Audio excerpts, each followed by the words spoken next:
All of you sit on the ground in your new voodoo doll forms, slumped forward, but still slightly upright, able to see through your unblinking button eyes.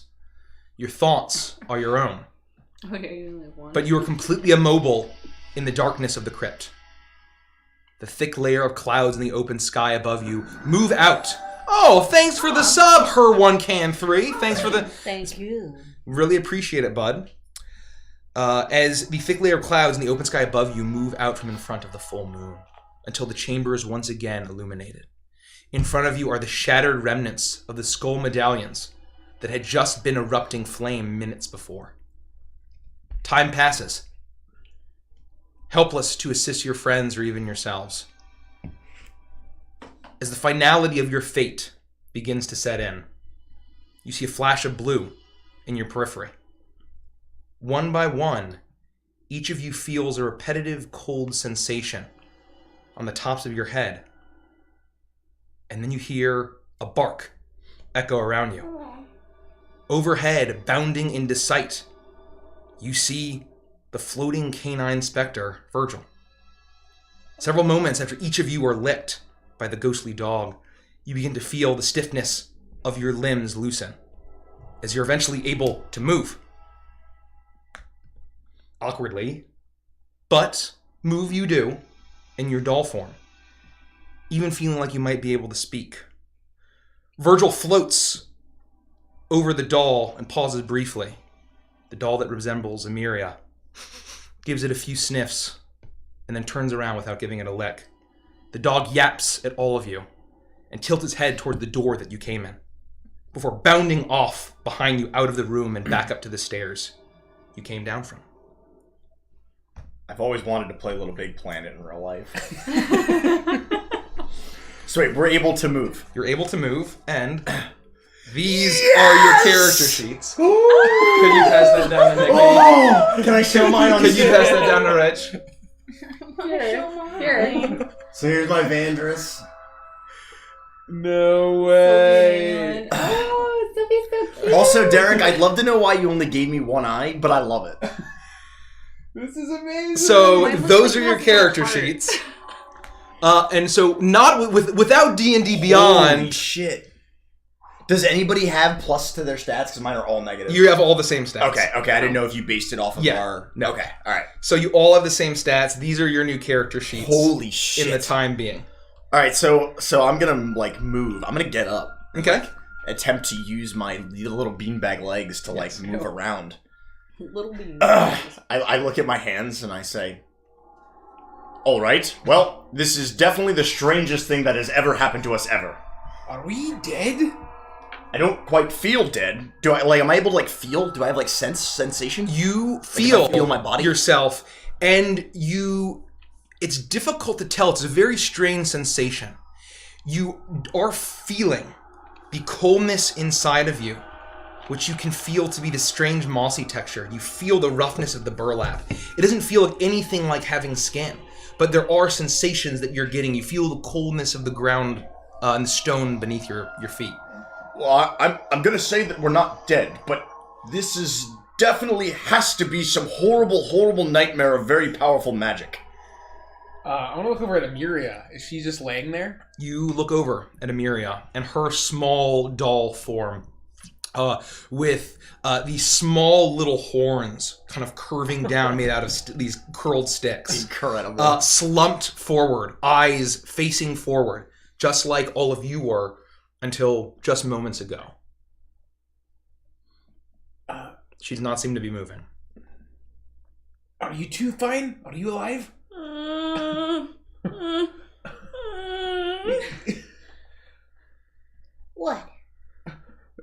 What? What? This is really cool. I'm a doll. I always wanted to be a doll, and now I am one. Lumi, look, we're the same size now. And I give her a hug. Lumi's not a doll, is she? No, she's a pixie, so she's No, I know. I didn't know she became a doll also. She's probably taller than we are. Lumi, you wait. And you wait. You didn't get hit by any fireball, right? I'm pretty sure. Mm-mm. Okay, cool. So Lumi is alive. And Lumi waits, and she kind of flaps up to you and kind of does a circle. And you can hear that as you talk to her, the timbre of your voice kind of brings a bit of realization, and then she kind of gives you a hug. She looks very confused. I'll communicate telepathically that I'm the doll. Okay, as soon as that happens, she immediately knows. Oh, I would say that you are unable to do that because your stat block does not allow you, but she can hear you.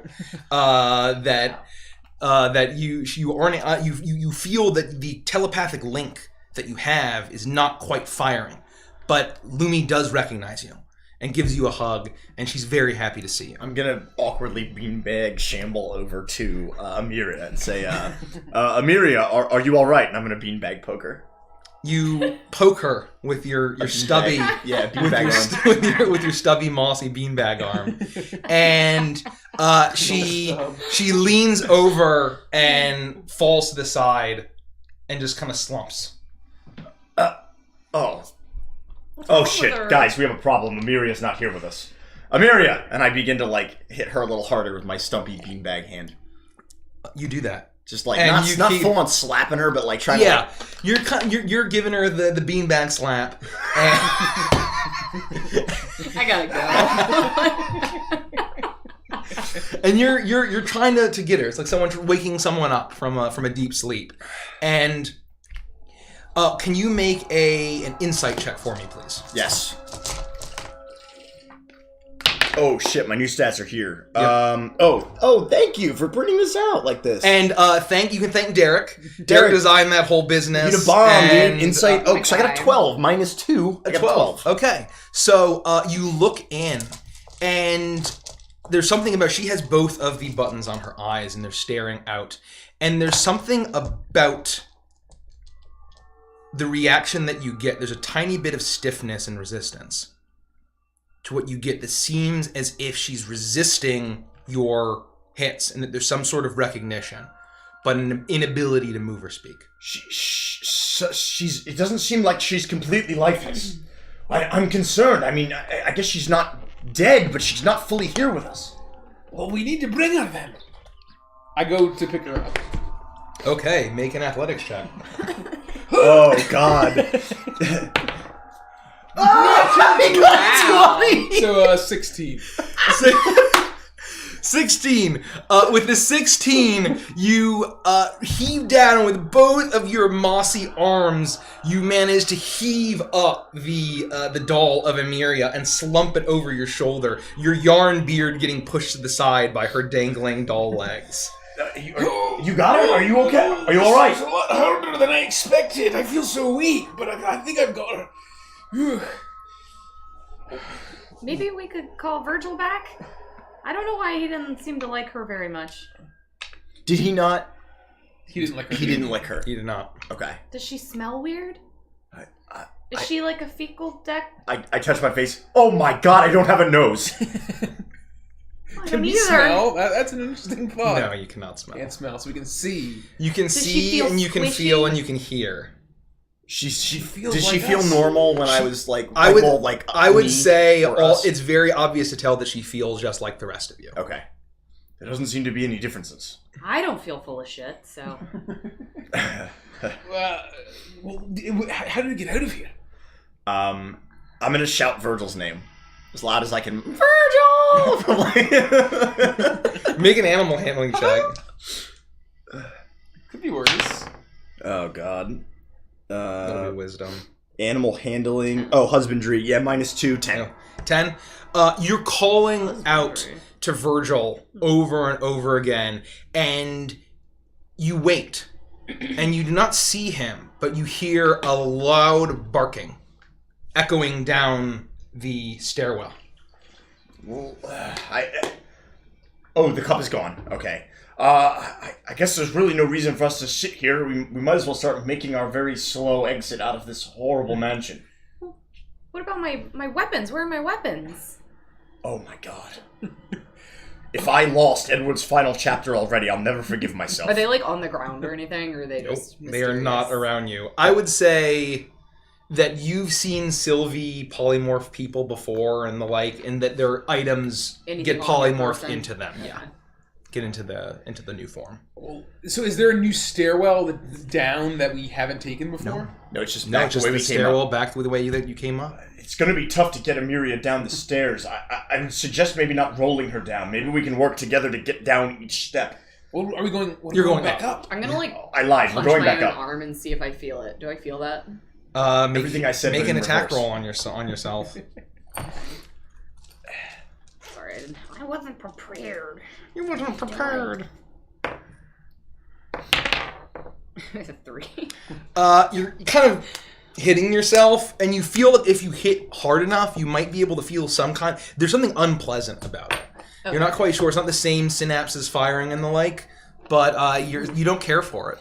Do you think that we'll be able to freely leave the mansion without our souls getting ripped out of whatever the hell we're in now?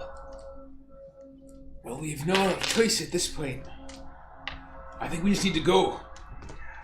I'll help you carry Emiria the best that I can as we make it up these steps, I suppose. And I guess we're gonna like put her on a step and then climb up, and then like put her on the next step and climb up and Okay. proceed to move forward. Okay. So you do this, and I'm going to need is everyone else joining. Yeah. I'll go. I mean, that's the direction we heard Virgil barking, right? I'm gonna ask Lumi to carry me and have her fly me out. Okay. So Lumi picks you up and heaves, and She she's can not. hit 10 pounds. Yeah, so like she heaves up and she's expecting something heavier, but you are made of moss, and so you see both of these dolls shoving up, and as Sylvie and this little pixie fly over you up the stairwell. I need both of you to make, we'll say, athletics checks to see how you do, and you make a separate athletics check. I got a 10. 13. Where's the athletics? Oh, nice fun stuff. A 5. A 5. Okay, so you all are shoving Emiria up, and you're heaving and kind of putting your tiny arms up onto the next step and heaving yourselves up. And both of you are helping, so you're moving a little bit quicker. You see Annulin try to heave herself up, and Annulin, as you pull yourself, you manage to lose your grip, and you do, and you stumble back, taking Oh god. 2 points of bludgeoning damage. Annulin, are you alright? I don't think so. I stop and I say, wait a minute, I just had an idea. How far away is she? Are you? I would say you're probably able to get up pretty damn. Lumi's fast. Yeah, So- I think she's like So you just 30. like waiting at the top of the stairs? No, she's 60 feet flying speed. Yeah, so I would say that you're probably already up, and you fly up out of that hole, and you see the chapel, the newly cleansed chapel, all of the blood being blasted away, that silver statue of Seluna coming out of the full moon. I turn to Rodek and I say, if this is anything like all those times that Sylvie turned you into various creatures, maybe I should just throw myself down the stairs. No, we don't know if it's anything like that. But it might just undo it. But Or we you might might just die. die. That You could didn't very- feel good. So that hurt. Yes. Physically hurt you. Yeah, it didn't feel good. But are you Your alright? stitching's coming undone. Is it? Oh. A little bit, yeah. I We'll, just that I don't have any fingers now, and I lost my we'll grip. wait for... let's wait for Annulin to get back up to the step, and maybe I can take a look at it. And I want to use Stitch Wound on her when she gets to me. Okay. So, you make another athletics check. So you're Is there down a few limit to how many steps. times I can do that? No, just an All right, I want to basically like look at her, like push the moss back into her athletics, yeah. I'm gonna push the moss back into her arm 10. and like tighten up the strings. Okay, That's what so my head the can. rest of you, Sylvie and Lumi, you're just flying there, just waiting, looking at your mossy arm, and like, you know, there's no watch. You wouldn't have a watch anyway. We're just and talking. You're talking and chilling, and you're waiting a while, and finally you hear as Rodek and Avantris shove Miri's doll, it rolls out a little bit. You'll feel back those 2 hit points though, Ooh, because it's 1d2 plus 1. So as long as I get it 2. Annulin, you finally catch up with the rest of the gang. You fell back 3 steps, taking a point of damage on each one, but you managed to heave yourself back up onto the chapel floor. And Vanders immediately goes up to you, and he finds a bit of knitting, and he takes his hand. It's kind of awkward, but you actually see that the threads are actually are coated in some sort of treatment that make them stiff, and they actually seem to be a bit pointy. And so, Avantris, you actually take the time to weave through and tighten up, and some of the moss that had fallen out is now back up into you firmly, and you've been stitched up a little bit. Ah, there. That's not so bad. Thank you. Ah, that's the least I can do. Nicest thing you've ever done to me. Ah, well, we gotta look out for each other, especially when we're, dolls. And you only have one eye, so I'll be your second eye. I appreciate that. We can share my eye. My depth perception isn't what it used to be. So it's your left eye, right? Yes. Does he actually have the missing eye? Yeah, sure. Yeah. We gotta say. Yeah. So did you lose an eye in the fight? Not that I recall, but everything happened so quickly. You were standing over the cup, and then all of a sudden, here we are. Can you see this? No, I have to turn all the way around. I have to turn my beanbag head to see what's going on over there. Well, we need to get out of here, and I'll heave Emiria back up on my shoulder, and I'll start trudging along. I guess down the way. Okay. I'm gonna shout for Sylvie. Sylvie! What? Did you see anything up there? Like what? Anything? Any sign of anything where we might be headed next? Clues? Oh no, I was just looking into Lumi's cleavage. Oh. You are all up in that business. You've never been able to have this perspective before, and you're honestly, It's spectacular. You never really realized before, given the size difference, how dummy thick Lumi is. She's dummy thick. She's got that cake. Her new nickname is Quakers. Oh my. You hear a voice that says, "Girl, you thicker than a bowl of oatmeal." And it's out of nowhere. It's good. It's out of nowhere. So that's what you've been doing, and so just completely distracted by the dummy thick pixie. Do we see Virgil at all? Make a perception check for me. God, she's a pixie. Oh! Hey, got him. Isn't that something? -1. -1. You look around and you can't see fucking shit. You are a mere foot tall. Maybe not even a foot tall. You're probably like 8 inches tall. And you're looking around and you're looking through. You see all the pews in the stone chapel that you know that Hissy at least helped construct. And you are looking for Virgil, and there's no sign of him. Well, let's at least get to the front door, and we'll try to get out of here. And I'll just continue down where I remember kind of the front door being, I guess. Okay. Yeah, I'm gonna go. Okay. Follow along here. Sounds good. And so, with that, I need everyone to make a group perception check, please. My rolls have been not bad. 13. 13? 15. 14. 9. Okay, I would say a group perception check. That's enough. As you are making your way through the chapel, you see a few glints of light. The light up ahead coming from the cellar that had been used as an alchemy lab is shining in very slightly into the chapel. And beneath some of the pews, you see several silver coins scattered about. And they're, obviously, to you, they're quite large. But you see this as you're walking out. And so as you're making your way through these pews, passing some of the silver coins, and you remember that that every night, it seemed at least, Alphonse would take Hissy to go give silver coins to the shrine of Soluna in Hogway. And you enter the cellar. And we'll keep that perception check. As you are making your way, and you see the long, cold stone hallway, and which are all still covered with those same bubbling, colorful, bright liquids and vials. And as you're making your way through, you see up ahead long shards of glass strewn about, and a pile of burnt flesh, no more than charcoal, the remains of your homunculi. Oh, shit.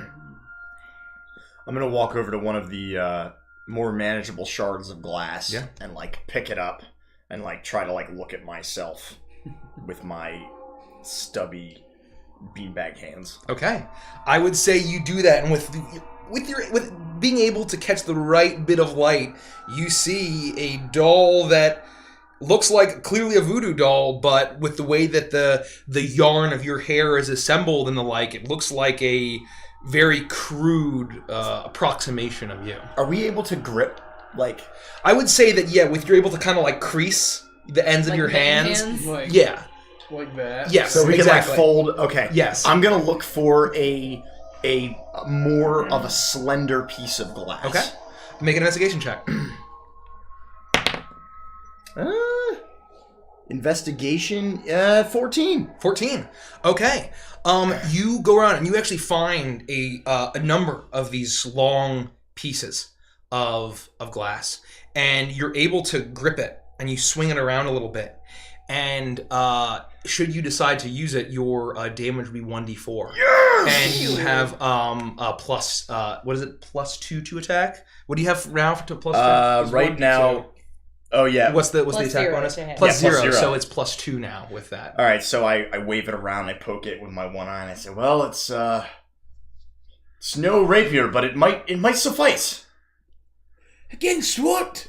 I don't know, but I don't like being unarmed. A giant mosquito? What do you want me to say, Rogak? You want me to just not take this piece of glass with me? At least I've got something. You're gonna be real sorry when somebody comes back. I'm gonna poke him in the eye with this bad boy, and then he's gonna be one eye like I am. Look, if he wanted to kill us, why didn't he? I don't know, but I tell him to come get some now. And I mean, we just killed a vampire that was nearly a lich. And now we're going to fight something with a shard of glass? Yeah, and I'd say if Alphonse were here, I'd stab him in the eye with this too. All right, lad. I mean, to be fair, he wouldn't see it coming. I like... Yeah.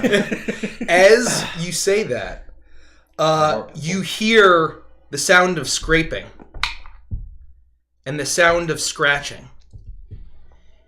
And you hear... Oh, God. Yes! As scraping and scuttling and scurrying. As... What was that? Everybody get behind me! I brandish my... As... There's nothing that makes me happier than seeing Andy this excited about being a fucking voodoo doll. As the... You suddenly see, crawling down, Sylvie, I would say that with your vantage point, you see one of the crates, one of the crates of reagents has a large hole seemingly gnawed out of it. And you see, out of this hole, the flash of fur as you see a shape move and crawl, and you see the head, this rodent-like head, long teeth, and scurry out and look, and it looks and sees the three of you on the floor. And then it is then followed by another one. Okay. It's two giant rats. Claw and crawl out down the side of the box, and they hiss at you. I need everyone to roll for initiative. This is the... So wait, I get +2 to my weapon attack with the glass shard. Yes. But nothing to damage? It's 1d4 instead of 1d2. Oh, 1d4. Okay. Do we have... What's our initiative? The great Nothing? Ann Dolly. Whatever your Never dex tired. Ah, Dusty, my man! Nose, too, is on point, too. You can remove all of that. Oh, this? So you can remove all that. So dexterity is initiative? No. Oh, wait. What's our initiative? Just dex. Straight It's dex. just... Oh, Whatever your fuck, dex it's is. -1. So, Maya and Derek drew the dolls. if you want to place your tokens wherever you would, Yes! as Andy's having two best day giant ever. rats Holy emerge, shit, they're huge. and keep in mind this is zoomed in, so all of these are just 2.5 feet. Okay. What are these again? These are the large stools or the small stools, and these are the table. You remember this just being a tiny little blip on the map, and this is basically zoomed in increased scale. as these creatures, you remember fighting these before. These are giant rats. These were creatures similar to the ones that burst out of the walls in the Rivington Manor. Oh god. Wait, they're the same size? Of Or the they are large the- they're the same size as the large rats that you fought a very long time ago. That's not good. Okay. 20 to 25. I think we can't even roll that. What? We can't. Yeah. Oh yeah. 10, 15. No, I got an 18. Wow. Because -1, right? Lumi got a 17. Lumi got a 17. No, Dex is -1. Oh, I'm sorry, -1. I am going to I got an just have. This is going to be Lumi for the time being. I don't know why I didn't get a card. So Lumi, this is her. Yep. I'll actually write Lumi here. Apologies. Lumi. Come on. Okay, there we go. There's some pen action. Lumi is here. Your handwriting is phenomenal. Thank you. Thank you. Looks like what did you guys get? What did you get? I got a 12. 12, 9. I got a 6. It's okay. Sylvie's last. Bringing up the rear. And you only got a 9? Yarp. Okay, I'm going to roll for the rat, the two giant rats. That they get. They're pretty cute. I don't even have a D2. Monster, as cute as giant rats can be, I suppose. Eyes. Okay, this is the Queen. this is the order. Oh wait, no, this is the order. Okay, so as these giant rats, they don't get the jump on you, but these are.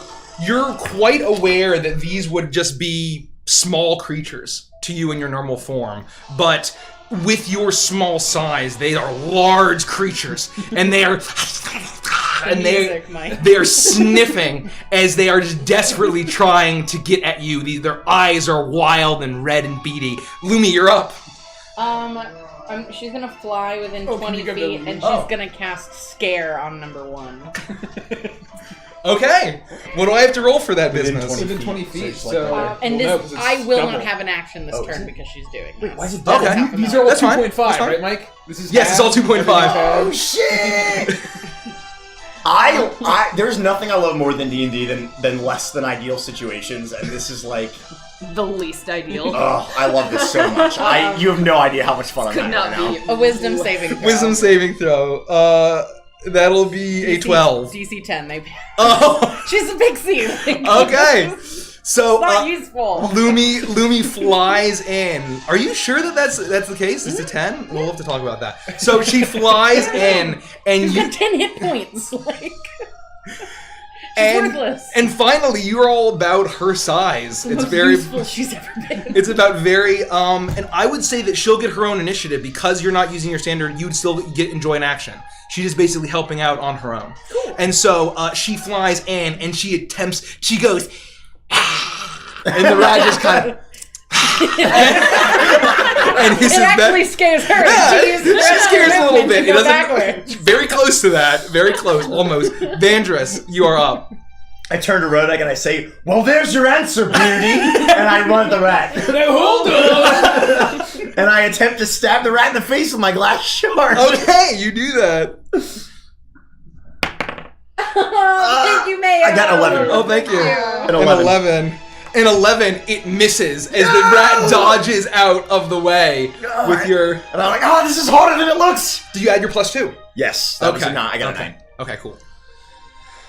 So the rat dodges out of the way. Rodek, you're up. Are we, just real quick, we're in the lab, right? You're in the cellar. So it's rats in the cellar, but yeah, the big lab. The lab in Okay. the cellar. And like, what is the room like again? Is it like a Stone. stone? It's all stone, but it's very old and worn. A 300-year-old cellar. Okay. That basically, that you get the sense that Alphonse put his beautiful alchemy lab in. So the floor is also stone.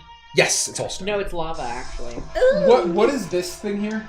That's a pile of. That's the charred pile homunculus. of charcoal of the ruined homunculuses. Okay, Homunculus. so I'm gonna lay Emiria down, and can I just like grab off like the tiniest little chunk of like charred stuff? Yeah. You do that. And I can get about that far. Would I be in range to chuck it at one of the Sure, rats? why not? Why not?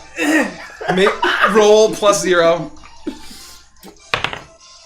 3. 3. You grab some char as you chuck it, and it just fly. It goes maybe 6 inches before it just falls on the ground. And that is your turn. With that, one of the rats is going to attack you, Vandris. The other rat is going to go up to you, Rodek. Number 1 is going to scuttle up to you, as it is going to make a... I think this is going to hit. Yeah, this is going to hit. It's going to sink its fangs into you. Who? Into Rodek. Oh, as it sinks its teeth and tears at you, Rodek. And you take 4 points of piercing damage. Alrighty. And Vandris, the number 1 is going to do the same to you. And that is going to be a... I'm woolied. That's going to be a 12 to hit. I have AC 10. You have AC 10. Oh. You're going to take also 4 points of piercing damage. As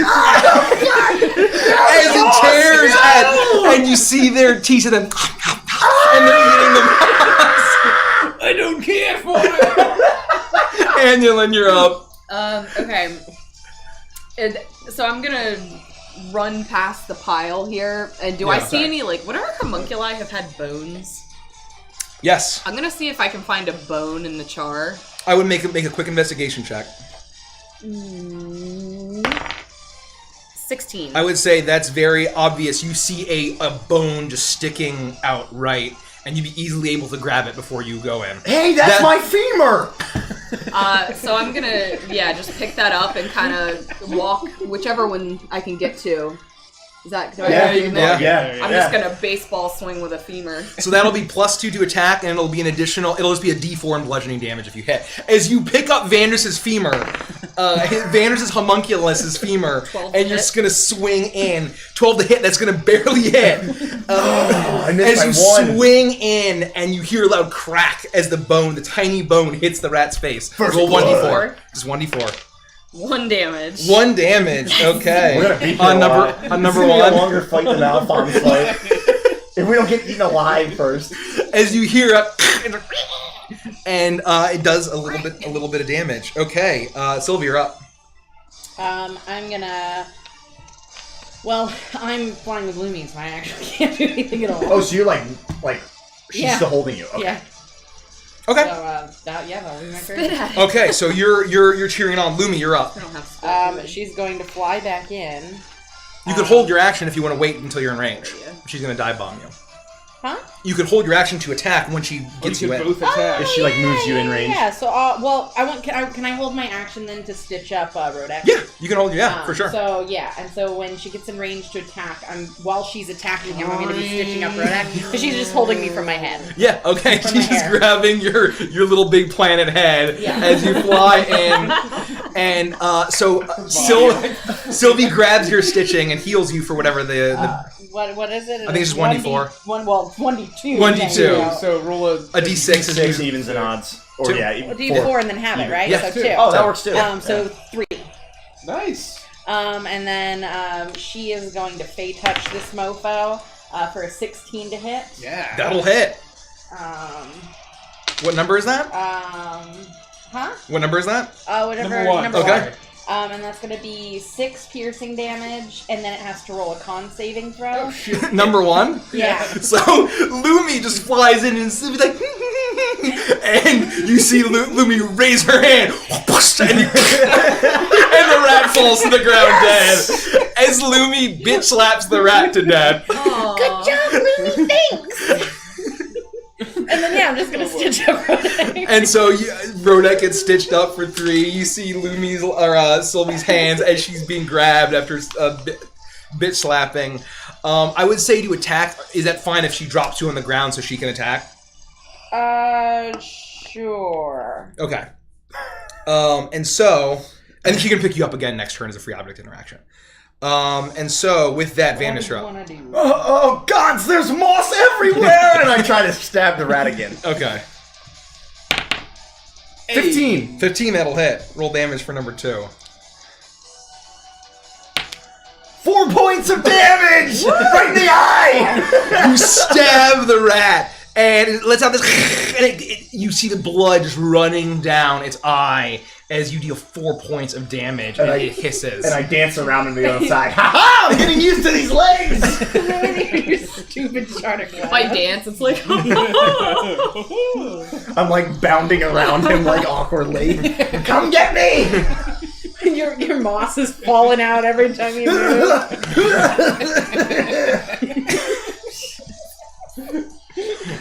Okay, with that, it's Rodek's turn. Let's see. Can I even get... It's all 2.5. You have 10 feet. 1, 2, 3, 4. I want to get in, and I'm gonna say, "All right, I've had enough," and I'm gonna go. Hey! Oh! It's Somebody please It's an crit 18. as a voodoo doll. I wish. We actually can't, though, because we roll a 20 we get -1, right? A crit Doesn't matter. Yeah. Okay, didn't know that. Good to know. 1 damage. 1 damage as you see Rodek just sidle up beside you and go, and it kind of, he punches the rat with a beanbag fist. the rat is looking pretty rough, though. With that, it's his turn, and he is going to see that Avantris is weak. I'm not dead yet! And he's going to roll, oh my gosh. No! A 9 doesn't hit. Yes! No, it misses! As you manage to dodge out of the way as moss is spilling out of you, Annual, you're up. Okay, I'm gonna run over, just banshee yelling, and just bonk it. Okay. Give it an old bonk. 15. You said +2, right? +2, yeah. 15 to hit. 15, that'll hit. Roll damage, 1d4. 2. How do you want to do this? Yes! I want to like swing at it and hit it, but like the bone is weakened from having been used before. So it would just kind of snap and just like slice across its throat. Okay. With the pointy so bone. you do that as the rat is its eye is, or no, the other eye was the other one, but the eye he's weakened. He's been beaten and slashed by the shard of glass, and he's hissing. It looks like he might just be getting ready to run away. And you run up and you smash it. The bone breaks. You can see kind of knock its brain around, and it's too late. The shard of bone just cuts it across the throat. Blood pours out and it collapses onto the ground. Oh, Hey. oh, nice shot, guys.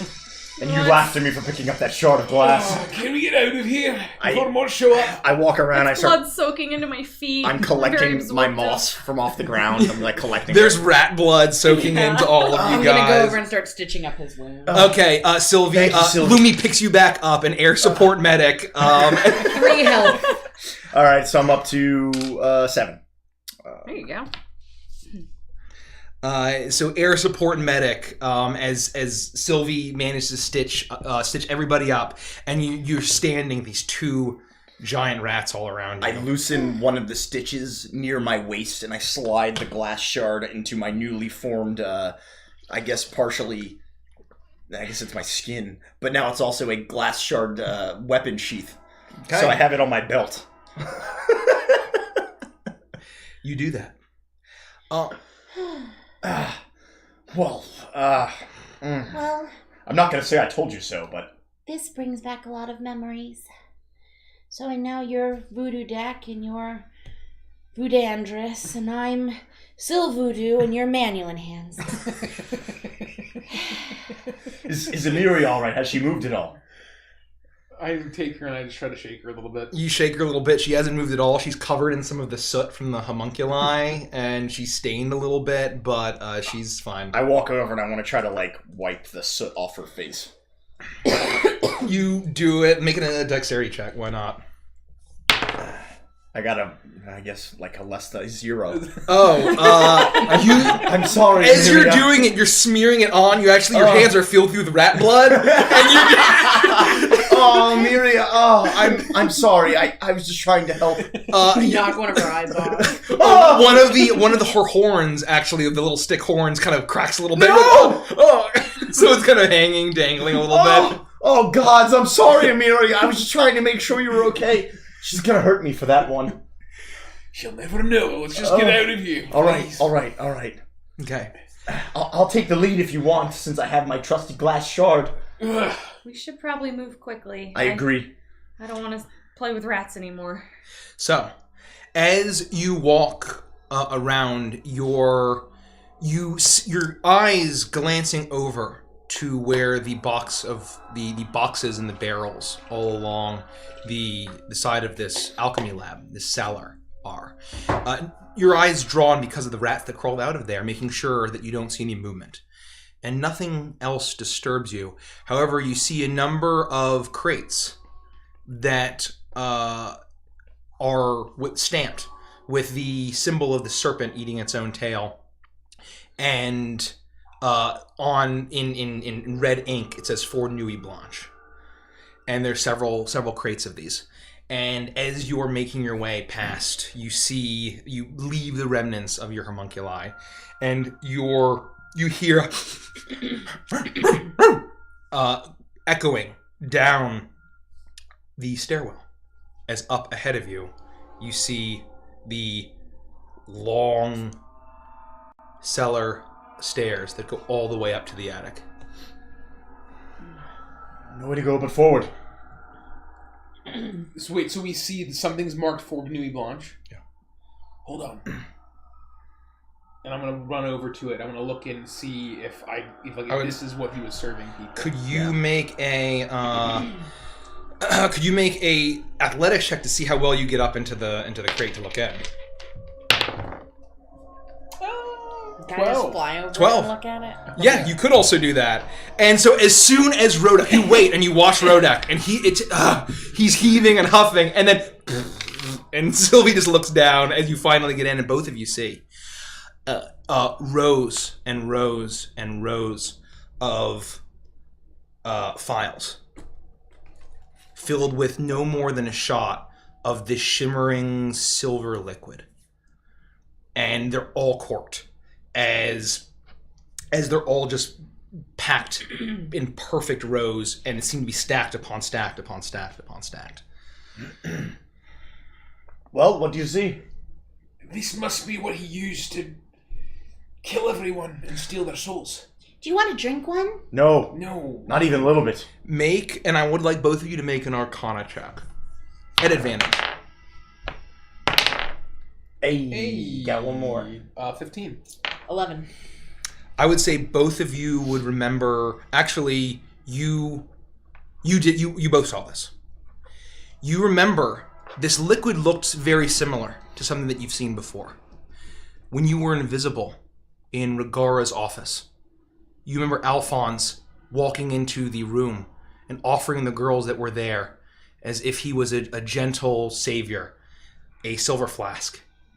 And one of them was kind of resisting a little bit, and a little bit of silver liquid, just very faintly, kind of pooled at the corner of her lips. And then you remember, Rodak, you saw her soul get ripped right out of her. Well, you see what I see? Yeah? This must be what he used to... This was somehow a requirement for him to rip people's souls out. I'm gonna drink one. No, you're not. Well, I'm a doll. You can't... You don't even have a mouth to drink. I mean, I guess our mouths are moving, but... I could just bathe myself in it No, and see what happens. no. Could Lumi carry one so we can look at it and hopefully if we get turned back? Lumi is carrying me. Could she, like, double fist? No. Well... I think we should just carry on. Alright, well... I guess I would have left Emiria down there. I'll jump back down and I'll pick her back up. And I'll Make an athletics check to see how well you do. Oh, Ooh. no. 3. A 3.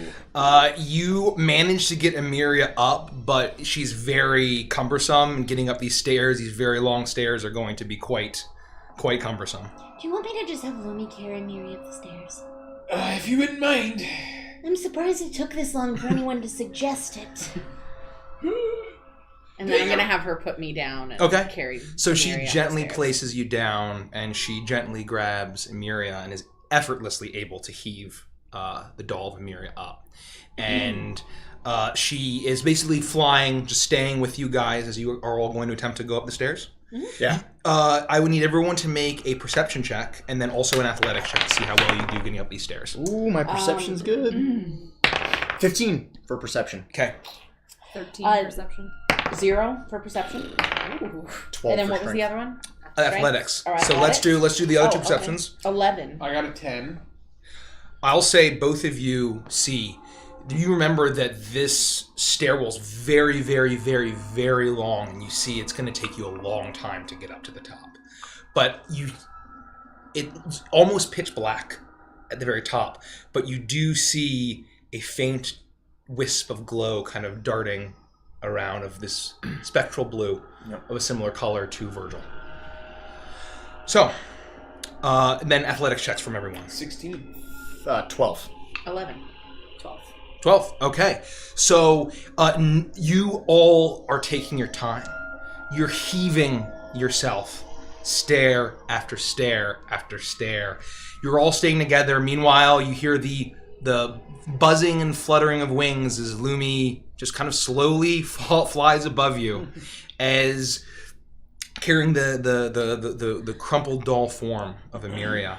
And occasionally one of you will slip off one of the stairs, and the other one manages to grab and heave yourself up, and you use the power of teamwork and friendship. Yes. As you get closer and closer, you rise above out of the basement level. And what you're gathering is feeling is probably the ground level, and then higher and higher. Then all of you see the open door up ahead, and that faint blue glow.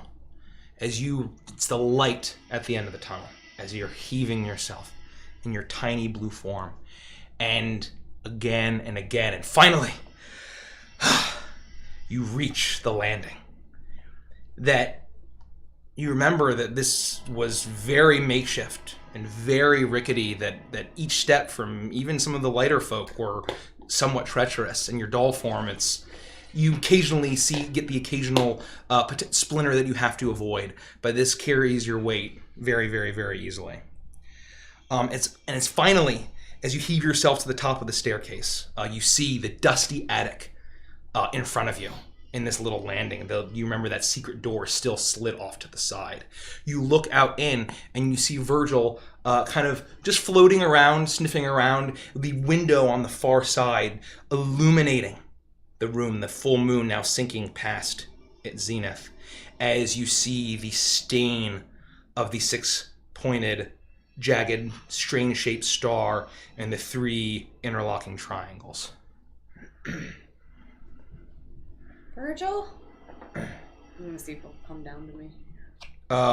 Virgil kind of floats around in the attic as you guys are all kind of waiting in there, and he kind of yaps at you happily, and he just is kind of just bounding around. I'm gonna give him, if he gets near, I'll give him a little lumpy pat, and I'll point at Emiria and, come on, Virgil, give her a little kiss. She's real heavy. Okay. So are you guys going into the attic? Yeah. Okay. So, as you all enter the attic, hold on, apologies. As you all enter the attic, you see Virgil. He's wagging his tail as he bounds around. And as all four of you, all five of you, including Emiria, are squarely... Lumi's here too. 6, correct? I'm thinking of dolls. When I mean you, I mean dolls. That's right? Pixies are people too. So all 6 of you are in there. You see Virgil yapping. He's excited. His tail's wagging. And as soon as all of you are in, he floats down to his skeleton. And he sits down. And then suddenly the spirit of the dog starts to twitch and shake as he turns from a spectral blue into a pure black, and he begins to get larger as the dog's spirit shakes. The dog's eyes then open wide and illuminate with an eerie white light as the growing Virgil lets out a piercing howl and seemingly explodes into darkness that shrouds the attic, blotting out the moonlit window. Virgil. As the shadow settles, you see that where Virgil once floated looms an enormously tall humanoid figure, seemingly wearing long robes, with long, spiraling, lateral horns protruding from the sides of his head. 2 perfectly circular, featureless eyes, glowing like white lanterns, stare down at you. You immediately recognize the shape as the being you met beneath the depths of Undertow Isle. Well done, mortals. You have exceeded my every expectation and aided in the collection of what I have long been owed, and brought restitution to a debtor that did not wish to honor his contract. However, it seems as if the chalice of agony has eluded you, and eluded me. And I am now of the opinion that the best place for my artifact is back in Bator, at least for the time being. And it also seems as if the 4 of you have gotten yourselves into a precarious and diminutive situation. 5 of us. Amelia. His head turns. Ah, yes, the companion and ally. I cannot see into her soul, although I admire her fighting spirit. But since all of you are in the situation that you are in, and I have something to gain, perhaps we can engage in a mutually beneficial arrangement. What do you mean? You perform a favor for me. Very simple. Retrieve the chalice. I provide aid. That is all.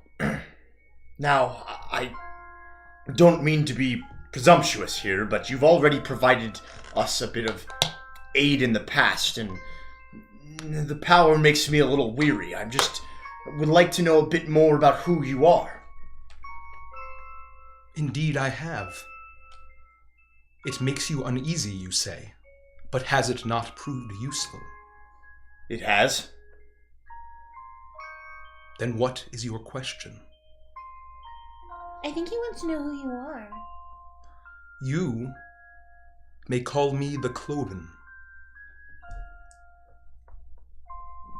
What happens if we agree to your deal and fail? That can be addressed in the contract. I'm sorry, I'm not gonna do that thing, but thank you for that creepy imp that comes out once. And it's great to meet you. And I'm gonna curtsy as a voodoo doll. It is great to meet all of you a second time. Yeah. I have Oh, can you tell my husband that I miss him? Where is That's Matthias? Oh, Jinx! Matthias. You know Santa Claus? Will you at least see a contract if I tell you where your friend Matthias is? No, actually I'll do you one better. I'll sign your contract if you give him back to us. I cannot give him back to you. Oh, well, He shit. is dead. What? He didn't say that was gonna happen. His soul is mine. Those are the terms of the contract, enforced by the laws of Bator. But I'm a widow. he serves me well, captaining his own ship on the River Styx. Well, Good gig. at least I'm a widow of a captain. It's true. I'm interested in seeing one of these contracts, but I am concerned about you saying that you will own our souls potentially. Is that a part of our contracts? Well, I'm gonna say this. This deal, right? The thing is, thank you, Thank you Chaos for the Conductors. raid, Chaos Conductors. Thank you. They're discussing a deal with the devil. Yeah. So, and I, I don't want to overstep my bounds. Like, you're all big and scary with your, like, weird circular horns and stuff, and I'm a doll.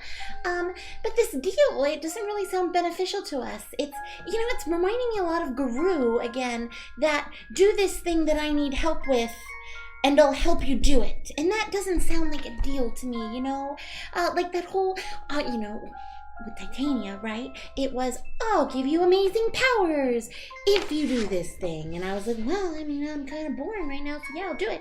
But she never said, like, oh, go fetch this ball, and I will help you fetch it. So, to me, that deal just doesn't really sound so great, especially if potentially my soul's attached to it, because honestly, I have to talk to Titania first to even see if she would allow me to do it. She's my patron and all. I'm a warlock, by the way. Nice to meet you, Sylvia, or Voodoo Flickerwicket. I know who you are, Sylvester Flickerwicket. Okay, and now I'm definitely not signing that contract, because that was really rude. No. Sylvie. Do you prefer Sylvie as your name? I've kind of been referring to myself as that this whole time, and I've been, like, curtsying and saying nice things. Sylvie and True Strike, preferred names. Yes. Thanks. I find these terms amenable. The thing about the dragon, the Death Lord, and even the Fae, they do not provide contracts. They do not set terms. Did you sign anything, or did you shake a hand? I can't remember.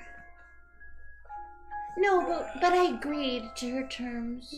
I think we did, didn't What do you mean? What did we do? We shook hands with Guru. We made a deal But with he died. Guru, but he's dead. How does that work if we make a deal with... And wait, what was dragon? the deal? What was the deal? Didn't we say that we were going to kill Alphonse? We killed Alphonse. We finished the deal. And We agreed to bring him the cup. Okay, You well, have fulfilled we your did, end we of the did. deal. We did, because somebody took the cup, and he's going to give it to Guru, so technically we finished our deal. You have. Yeah, see? Right. But you did not know what you were getting into because there was no contract. I will provide a contract. Does seem a bit more fair. Now, At least No, straightforward. it still boils down to what I said.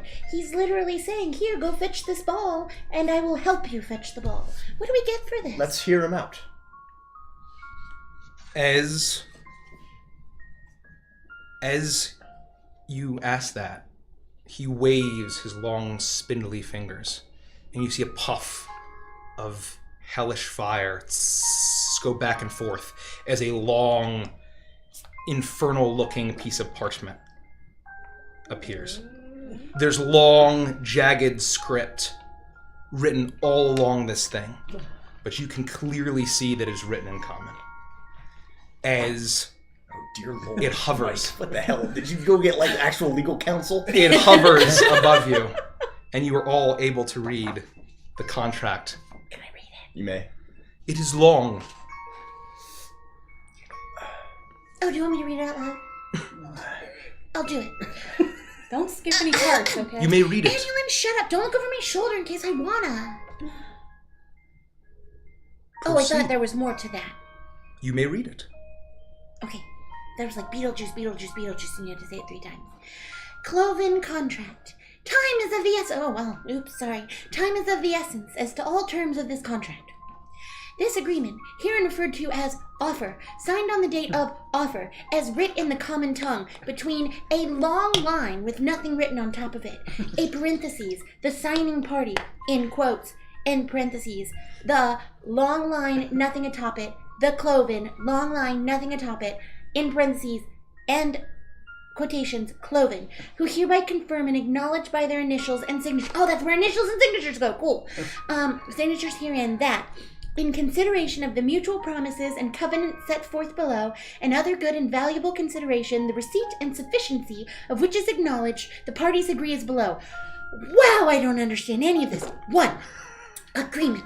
Both parties acknowledge and affirm that this offer has been made of their own volition. Volatilation. Volition. The Volition, first. thank you. Volition. And at their own discretion with regard to negotiation of the offer, the following provisions are incorporated into the referenced offer and shall supersede any provisions to the contrary contained in said offer. This offer may not be assigned without the written consent of the signing party and Cloven. That's you, that's us. If signing party and Cloven, that's us and you, agree in writing to assignment of this offer, the original parties to this contract remain obligated hereunder until termination. 2, I'm going to start going really fast. Restoration. The Cloven will restore the signing party immediately to their true forms. Awesome. Sure as they are, or such as they are. The Cloven acknowledges, subject to signing party acceptance, that this may be contingent upon personal inspection to ascertain the physical condition of all restored forms. Wait. 2A. What? Does this include Emiria, my friend? Continue reading. Okay, 2A. In addition, the Cloven is to include 1, Emiria Devil Dance to be immediately restored to her true form, but will not hold Emiria Devil Dance liable for any other terms, provisions, or addendums set forth within the offer. Perfect. 3. Retrieval. The signing party is to obtain the Shells of Agony, here referred to as the artifact, in accordance with the terms of this offer. 4. Deadline. The signing party and the Cloven agree that there is no time limit on the retrieval of referenced artifact. 5. Delivery. The signing party will give possession of the artifact free of all liens or additional transactions to the Cloven. Delivery of the artifact will constitute sufficient tender of performance. The signing party agrees to deliver the artifact in insubstantially. What is this word? Insubstantially. Oh, yeah, the same physical condition as the time it comes into their possession. The Cloven acknowledges that the signing party are not responsible for the condition of the artifact at the time it comes into their possession, that the artifact shall convey in its as-is condition as of the time of possession. That's great. That means that we're not held responsible if there's damage to it. Perfect. 5A. The Cloven will provide the necessary means to deliver the artifact within 3 days after the time of possession. Wow, that's not a long time. Okay, anyway. 6. Succor. Oh, that's a funny word. The Cloven acknowledges the need for aid and support in finding and acquiring the artifact and agrees to provide the signing party reasonable assistance in its discovery and retrieval to be delivered within 3 days after date of ratification. That's a cool word. The signing party and Cloven agree that the benefits, boons, payments, or exchange of goods, services, or other such favors are offered as is within this provision. 6A. The Cloven will impart mortal experience such that they are granted the intrinsic benefits of said experience. I don't know what any of that sentence means. 6B. The Cloven will craft and provide an infernal invention to be furnished free of liens or additional transactions by a servant of the 9 hells of Bator, providing the signing party the means of trafficking, finding, and discovering the artifact wherein it may be located regardless of distance or interplanar movement. If the artifact is in motion, the intervention will provide the direction of its movement. Oh my god, that's like a honing beacon, if such thing were to exist.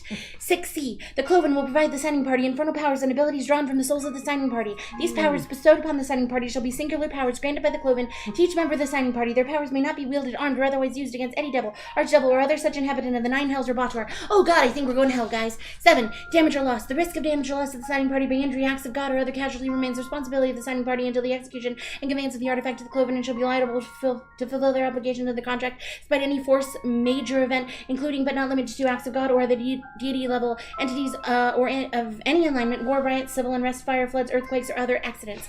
8. Disclosure. The signing party and Cloven should carefully read this contract to be assured that the terms accurately express their respective understanding as to their intentions and agreements. By signing this contract, the signing party and Cloven acknowledge that they have not relied on any representations made by any agents, adjudicators, executors, or any other employed personnel to which power of signatory has been bestowed except those representatives expressly set forth in this contract. Further, only the signing party and Cloven assume responsibility for the performance of the contract by any and all parties hereto. The following provisions disclose some matters which the parties may investigate further. These disclosures are not intended to create a contingency. Any contingency must be specified by adding appropriate terms to this contract. The parties acknowledge and disclosure contained herein that only the signing party and Cloven assume responsibility with respect to the following. That essentially means that we all agree that we are ourselves and we can agree as ourselves. 8A. The Cloven ensures that no invisible ink, cross-dimensional clauses, or other dimensional magics that may apply to this contract, and that the contract as a whole remains only on the prime material plane, manifested as a literal document such as a scroll, parchment, or other such surface upon which is printed or arranged some kind of markings which, when read imparts the knowledge or impressions of the words of its creator. Any violation of this disclosure at the time of signing immediately holds this contract null and void.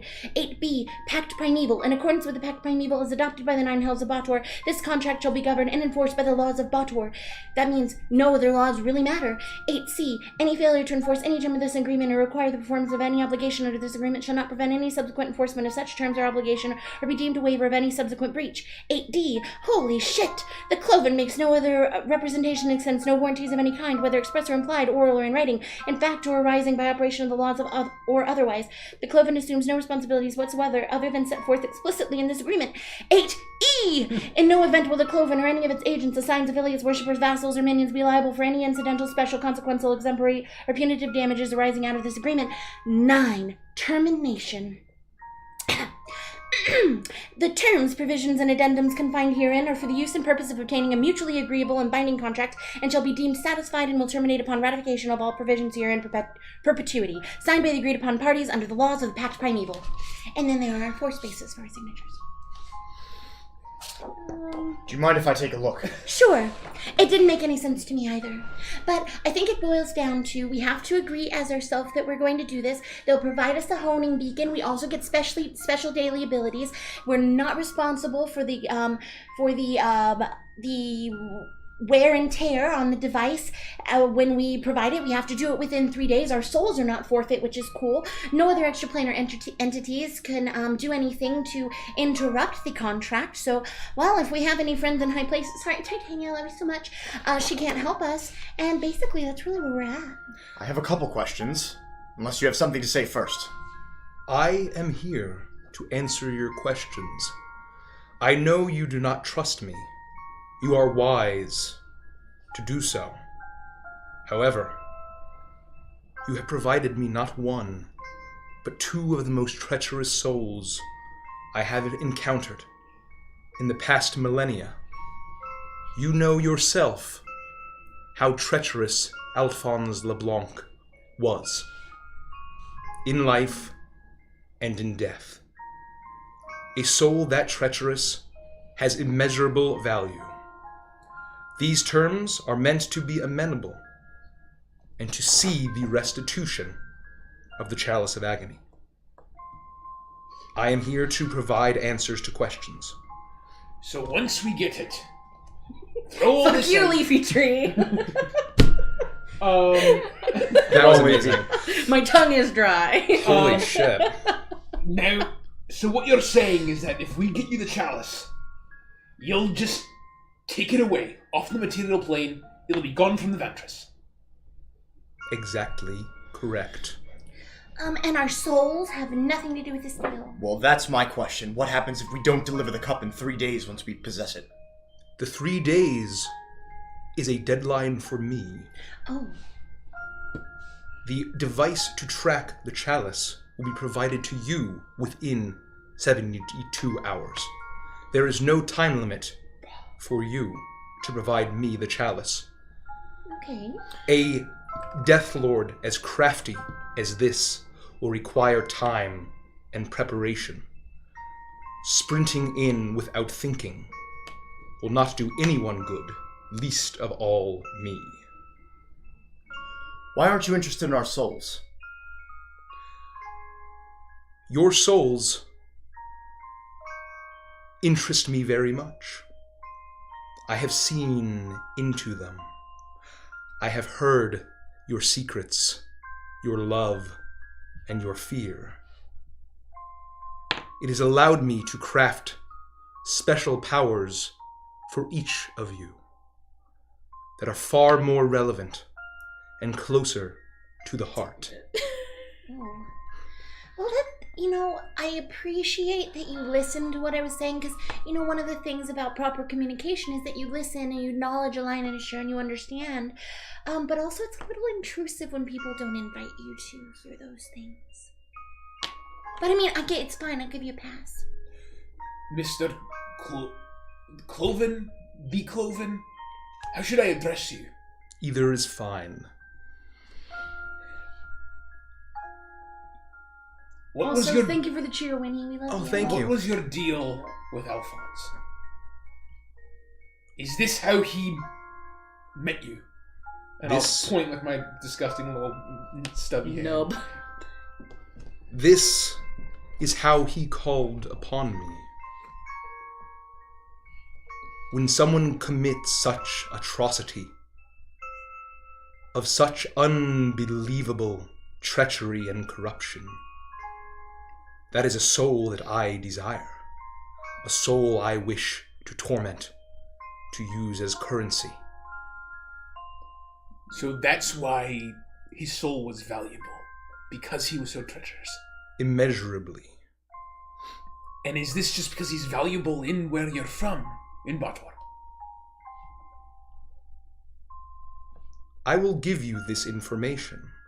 Many beings of many of the lower planes and elsewhere trade in souls.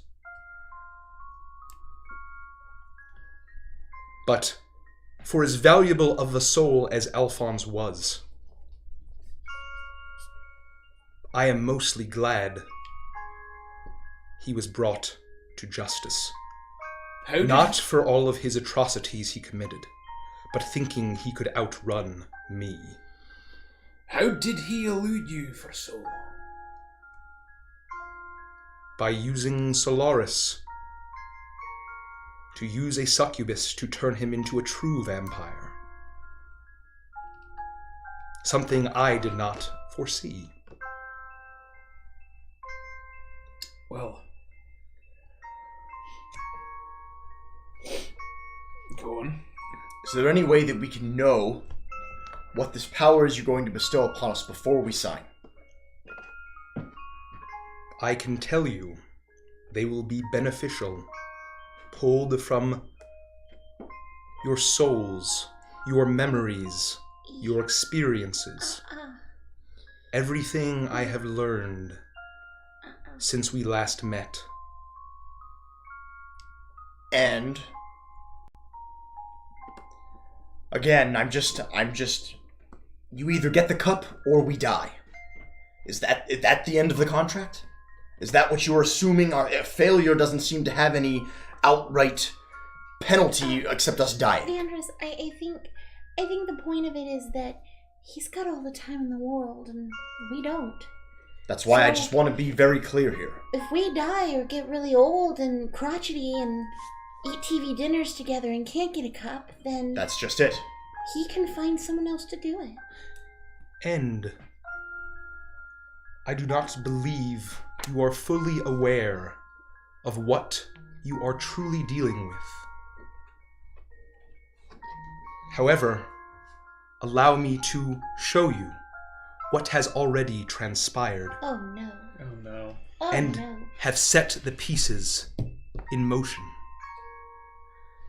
His long, spindly fingers wave as his perfectly circular white eyes flash, and you're blinded for a moment before all four of you are stricken by the same vision.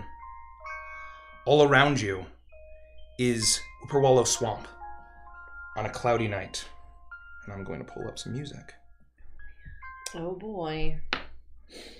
Music change. Not music. Are we doing this? Are we doing? It's loading.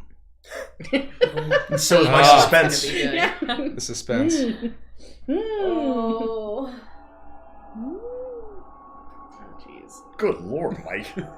All around you is Whipperwallow Swamp A familiar face. on a cloudy night. Barely any moonlight penetrates the dense, low-hanging canopy of the cypress trees.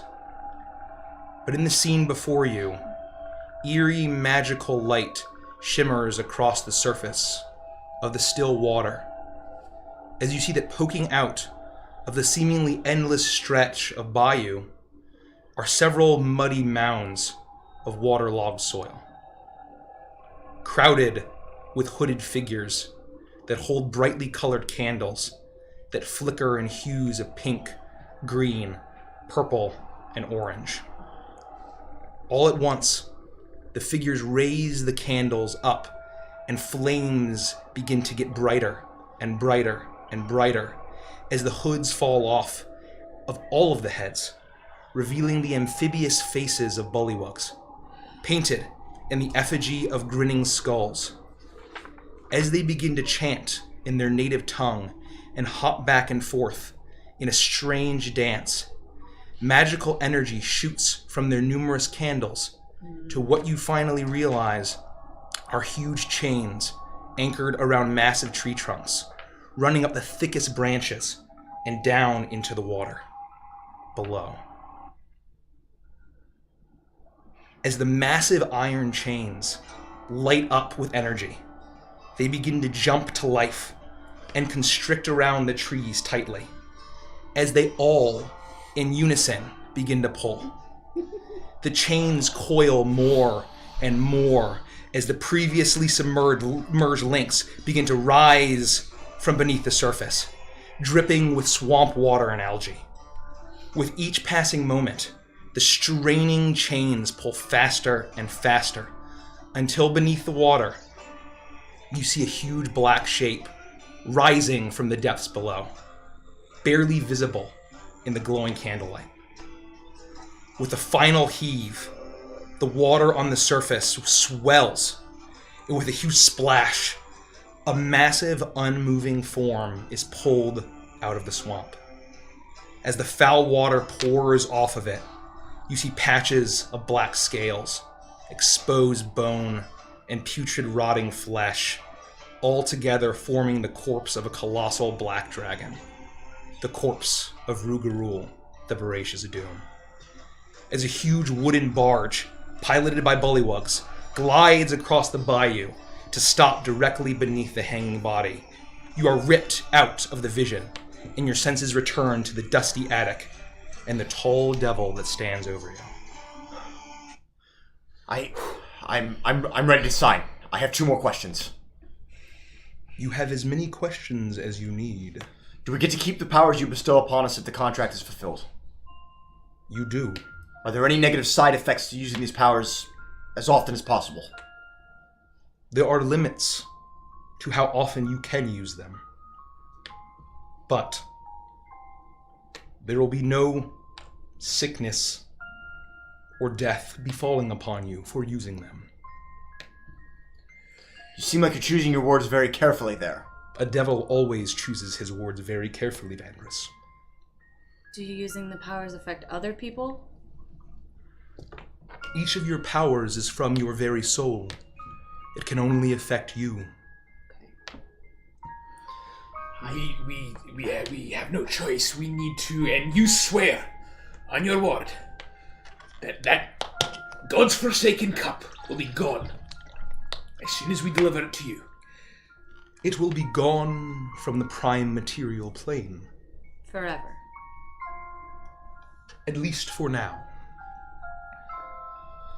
It will be removed out of the hands of the likes of Alphonse LeBlanc. What about the next time that you want to make a deal with someone and it just ends up back here again? That deal may be thousands of years from now.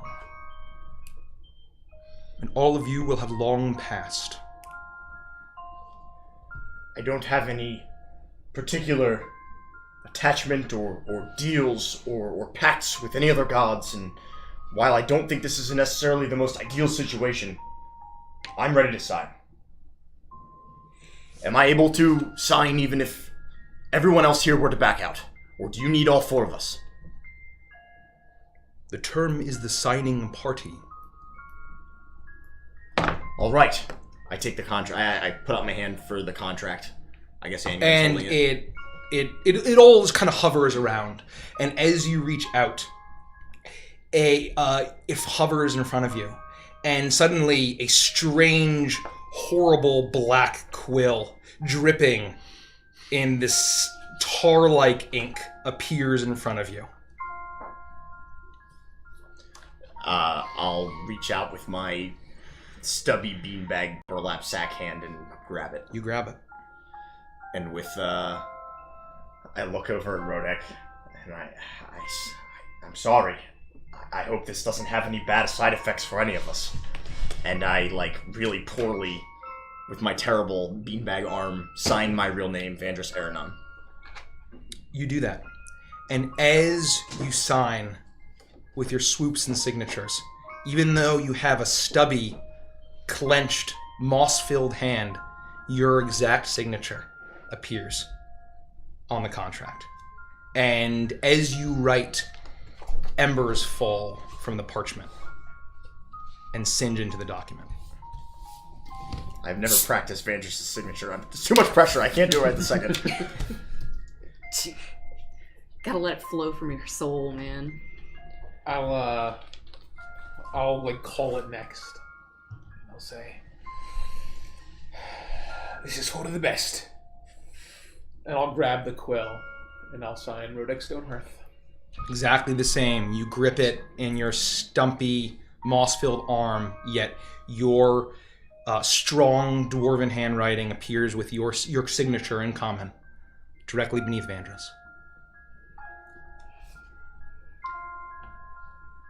Can you explain 6A? Clause 6A.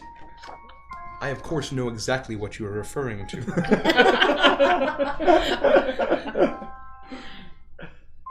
Of course. Of course. It is an additional power that you all have earned from your trials, your experience. I am simply assisting you by putting a single finger on the scale. With a soft nudge, it will make you stronger.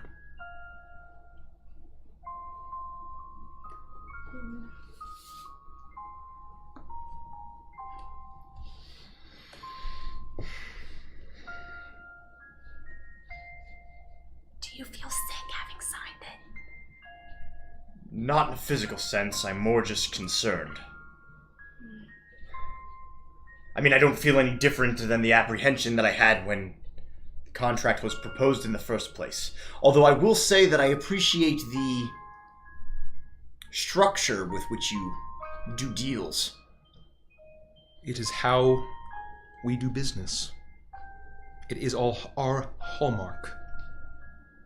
I have not attempted any additional clauses as set forth in the contract, as many of us would try, because you have proven valuable, and I know you will prove valuable again in ways that none of you know or can even fathom. We're not valuable in the treacherous sense, are we? I know I've done some shady things in my past, but... Quite the opposite.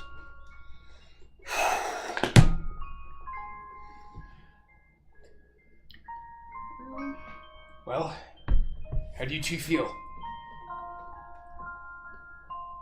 I never had to decide if I'm allowed to sign something. That was just always my parents would tell me. Or sign it for me. Well, it's probably time you put on your big girl pants. Alright. I mean, the choice is yours. No one's going to force you to do this, but you have to make a decision for yourself.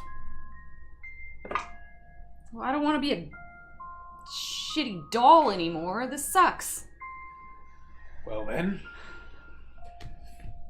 Alright.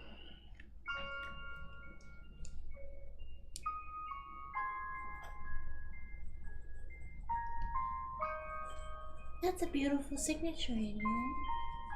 I've never practiced it. Ever. It looks like you have had to sign your own Just let it flow through your fingers. It's actually what I do at work all day. It's just...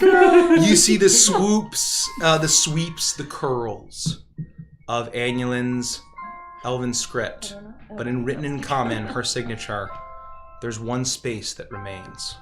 I can't sign it. Why not? Because I don't know if Titania would be okay with it. I've already made her so angry. I tried to give away my power to help Ganji, and then everything that's happened since then, and she doesn't talk to me anymore. I can't risk it. We have time. I assume in this state we're not aging.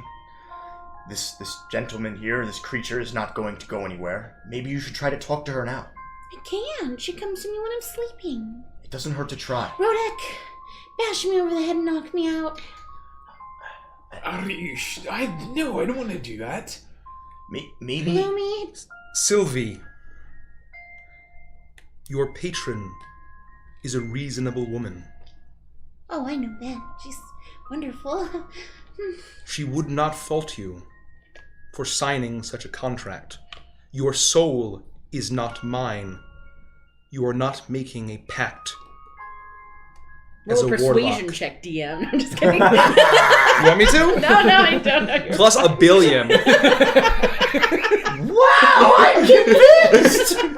Okay. She is a reasonable woman. She knows herself what must be done. I mean, that does really sound like her.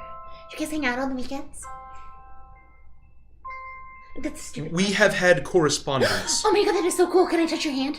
No, it's fine. I'm sorry. I just got really excited. If I was here, I would allow it. Oh, that's really neat. Titania would do something like that. Okay, I'll sign it. Next time you see her, tell her you said hi, I love her smudge. I will convey your sentiments, Sylvie. That's not how you do enough. Oh, I like it. Oh, That's yeah. not a W. I don't know how to write my last name. Yeah. It's a good thing this quill comes with an eraser. Oops. Dab with the I feather. dotted Flicker Wicket with a heart. Just for you. As soon as you sign, Let me see. Sorry. Alright, then we'll give it to the DM. as soon as you sign, the final bit of etching ember falls down from the parchment below. And suddenly the parchment shakes, and in a flash of fire, whoosh, it splits. And there are 2 copies of the exact same contract. They both roll up. One floats towards you. The other floats towards the open hand of the cloven. As it rests down, the long black fingers enclose around it, and in a grasp, it disappears. The contract has been signed. I believe this is a mutually beneficial arrangement for all parties.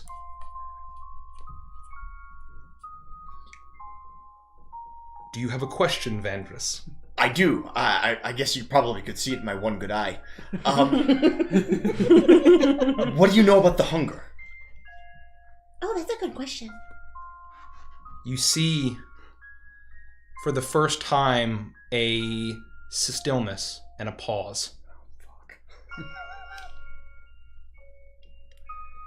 As I said, there are ways to be useful beyond being a treacherous soul. But that is not for now. There is more to come. Okay. All of you can feel it. I have seen it in all of your souls. And your gut reactions are correct. I feel really naked right now with you continually talking about my soul, and I'm actually not wearing clothes as a doll. You are not. So, I have a normally large areolas. I'm sorry. I'm sorry. Oh, Sylvie. Shocked and voodoo doll. Anyways. I'm sorry. I say things that I'm nervous about when I'm uncomfortable. If You're welcome, Kelsey. I'm it in the same room as you. I the wear really opaque pajamas. the cloven just watches as all of this happens. Squabble amongst ourselves. Massive 13-foot tall the cloven looks down at you, and as quiet Sorry, falls over the room, Always ruin his he pauses. I will be leaving soon. But if it gives you some small comfort, I know the soul of your friend Hissy Bright Orchard is with Seluna herself. Oh. And if it will make you... if it will give you closure, I can tell you what happened. I can tell you how it came to this. I can see that you have wanted to know. Yes, please. And then is there any way that we can let Emiria know as well, besides us just telling us? Can you, like... It is better to come from a friend fine. than from me. Understood.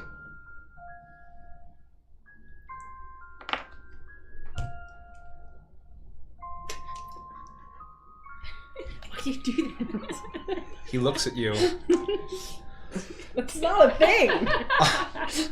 I do not care for Seluna or her clerics. I do not care for the beings of the upper planes. But as I resided here in this attic, this extension of me, I learned about Alphonse's plan. He needed a very powerful, but not just powerful, a pure maiden of Seluna to achieve the mastery of the moon, to complete his transformation.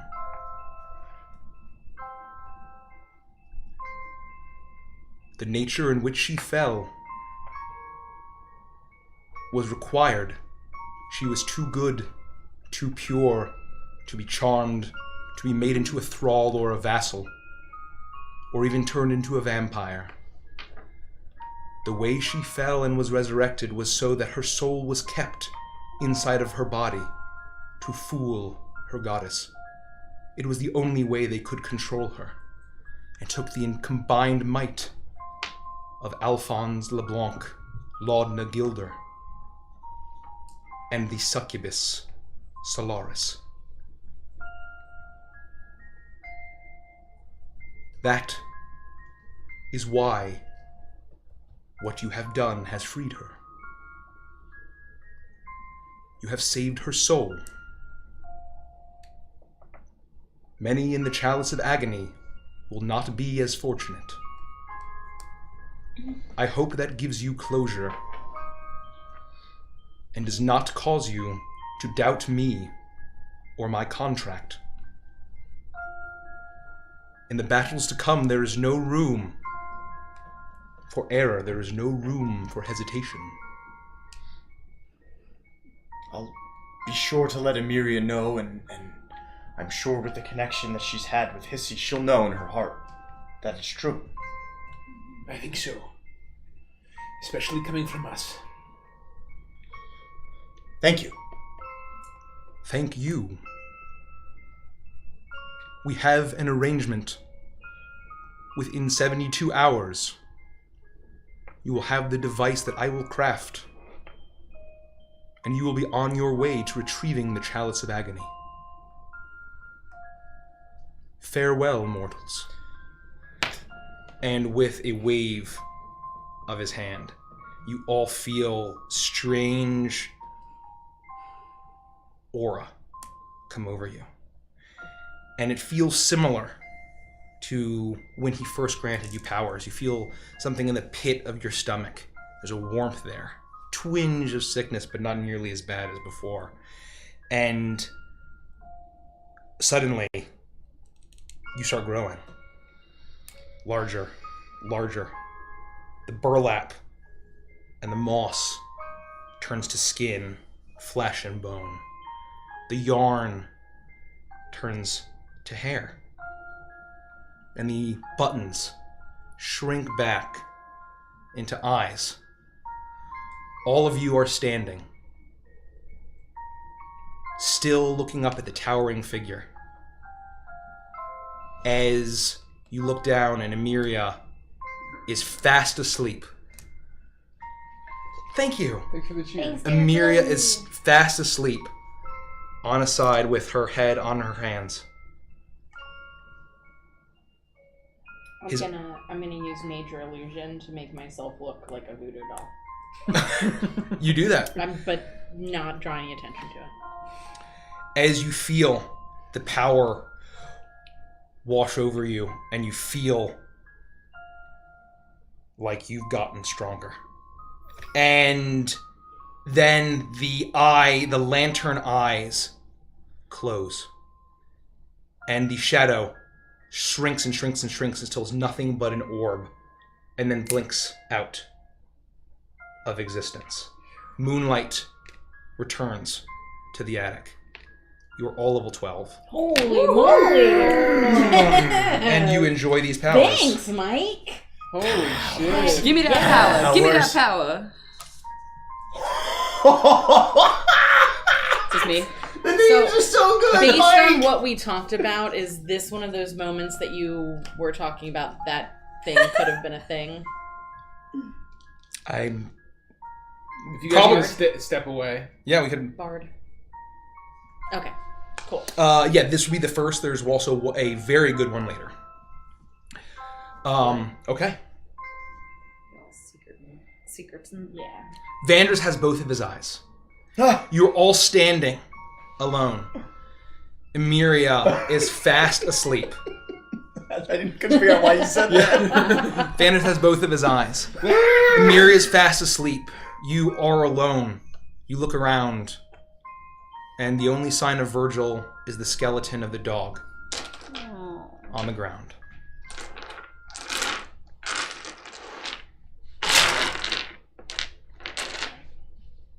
Why are you still a voodoo doll? As he says that, I just let all of my muscles go and I just collapse to the ground. What the hell? Is she joking? I go over and I poke She's her going to be. with my finger. I don't know how that works with Major Illusion. He would have to roll I believe it's perception check to see if he sees, or investigation to see if he sees through the illusion versus a 19. You do that. A 19? Yeah. Oh boy.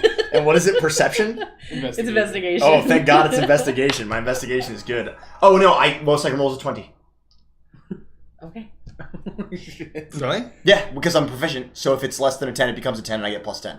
Oh, well, there you go. So you see through the illusion. Oh, thank God.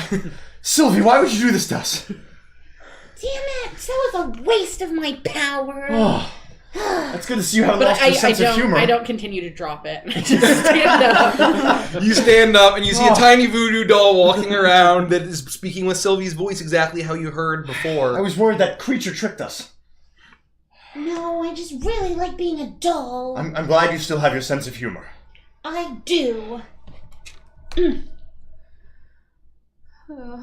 Well, this is insanity. Are we Should going we- to take should turns we read reading it? them? I haven't even read mine yet. If you guys want to, sure.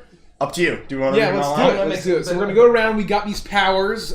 You may know that Mike is a fan of powers from 4th I'm edition. gonna talk to Mike real quick. And so this is now the second power we've gotten from the same fuck, the Cloven. The same fuck. The same fuck. Do we want to wait till he comes back? Yeah. We can just we can bullshit with you guys and just get Yeah. back. I just want to say that mine has the greatest name of all time forever. Also, can I have some of your water, or is there not much left? I keep forgetting to bring my water jug, and I'm thirsty. How are we supposed to be matching jug pals if you don't bring yours? Yeah, you gotta look. We all have matching Everybody. jugs. Actually, Nikki doesn't have this today, but everybody. But else she has one. Isn't hers pink?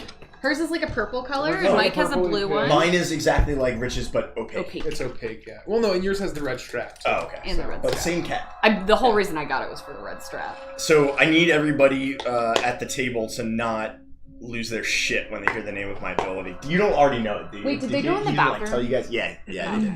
I do not believe that I know it. No. Okay. I have to pee before you tell me, Earl. Thanks, Winnie.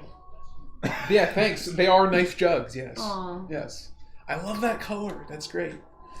My little teal. The teal. Hey, your little teal. My ability is ridiculous.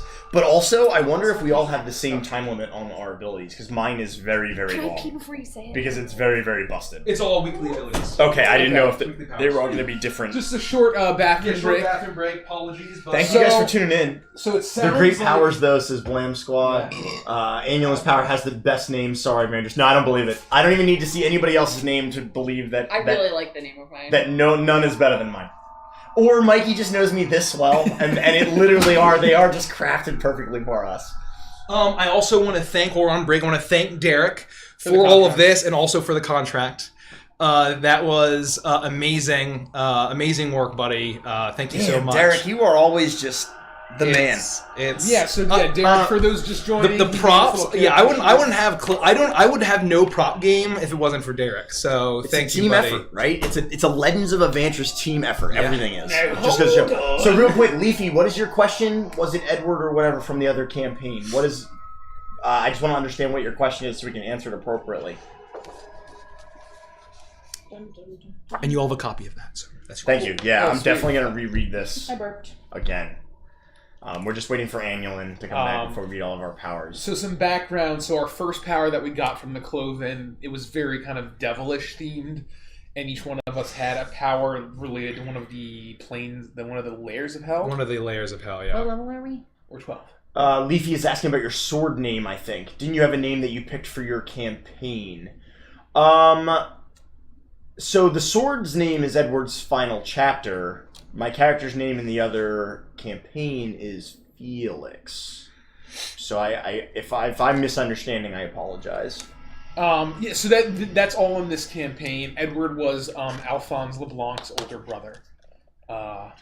And so... Yeah, the sword's name is Edward's Final Chapter, Yes. based on that fight with reading the book and the Castlevania references and defeating that enemy. Yes, Edward's Final Chapter was the name of the sword that I'm currently Did using. everyone read their business? Well, I read mine. I haven't read mine out loud. Is everyone ready to share? Share I feel like everyone's going to be sharing. So. All right, mine is Bounty Hunter Bebop. Fuck yeah. You recall your bounty hunting days, utilizing the agile maneuvers to dash across the battlefield with a taunting flourish, deftly provoking and redirecting your enemy's attacks. You may use a bonus action to move up to thrice your walking speed. Holy Thrice. shit. Every enemy that can make an attack of opportunity against you must make a full attack action against itself, whether it has used its reaction this turn or not. You regain the use of it after 7 days have passed. That's Holy amazing. shit. It is so flavorful, it's not even You can funny. literally just like run around through everything and make sure that they all do it. It's so fucking cool. That's fucking That's badass. really cool. So my ability is Avatar of the Mountain. Oh! You channel the Stonehearth clan's ancestral connection to Hrimdar, which is where I'm from, to steal your resolve and drop into an ancient dwarven combat stance, parrying their attacks. For 1 minute, you gain a +1 bonus to your AC and a +1 bonus to all saving throws. Wow. And at the start of each of your turns below half of your maximum health, you regain hit points equal to your Constitution modifier. Damn. Any enemy that starts its turn adjacent has its movement speed reduced by half until the end of its turn. This power takes 1 action, and you regain the use of it after 7 days have passed. Holy shit. So, super awesome. You become an unkillable, like CC machine almost. Fucking love it. That's amazing. Annulin or Sylvie? So, and Derek did say he thought yours was the best named. Oh yeah, I was gonna say I really like Do it. Mine is called the Thistle Missile. Oh, that's pretty good. That's really great. You invoke the primal energies of the Thorn Wilds to empower an arrow that calls forth choking brambles that harm your foes and protect your allies. You fire an arrow enchanted with primal energy into a spot on the ground within 50 feet of you. A dense bramble thicket erupts in a 20-foot diameter cube that lasts for 1 minute. All enemies within the initial burst radius must make a dex saving throw or take 4d6 plus wisdom modifier piercing damage, or half the damage upon making the save. This zone is difficult terrain for enemies. You and your allies gain half cover while within the brambles. When you use this ability, you may choose any number of creatures to be immune to its effects. This power takes 1 action, and you regain the use of it after 7 days. Fuck Jesus. That's awesome. I got Plague of the Mercantile. Whoa. Holy shit. Yeah, that doesn't sound like a boon. I actually haven't I read know, that sounds scary I as haven't fuck. read mine because I want to talk to Mike, so I don't know what it is. That does not sound like a boon. Holy shit. Harnessing your connection to the place you first stumbled into the Feywild, you tear open a dark crossing to the Mercandraw, summoning hundreds of toxic frogs and toads that pour from the portal and swarm the creatures they land upon. You conjure a rain of venomous amphibians within a 40-foot high, 20-foot radius cylinder at a location up to 100 feet away from you that lasts for 1 minute. Each creature that enters the zone or starts their turn in it must make a Constitution saving throw or take 2d8 plus Charisma modifier poison damage on a failed save, and half on a success. This zone counts as difficult terrain. As a bonus action, you can move the zone 15 feet while it persists. While you use this ability, you may choose any number of creatures to be immune to its effects. This power takes 1 action. You regain the use of it after 7 days. So this is a tornado of poison frogs. Literally. For a minute. That is the most ridiculous. Yes, 40 feet and 40 feet. Holy shit. That's 40 fucking feet cool up, as like hell. 20 across, I right? can rain Still. poisonous frogs. Literally People, storm of poison frogs. Do you remember how long Sylvie has been looking for a frog? Yes. And Yeah. now she can literally rain them from the Deadly air. Thousands. Deadly ones. She has never been happier. Fog.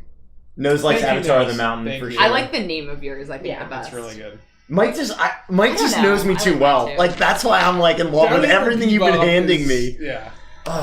So, Holy shit! I have to transcribe this into my D&D. thank you. notes. Yeah, thank you, guys, for sticking around while we have our little break. Yeah. So, with that, you are all standing. Just the 6 of you with Lumi. And the moonlight the moon is setting as the hours into the night tick on.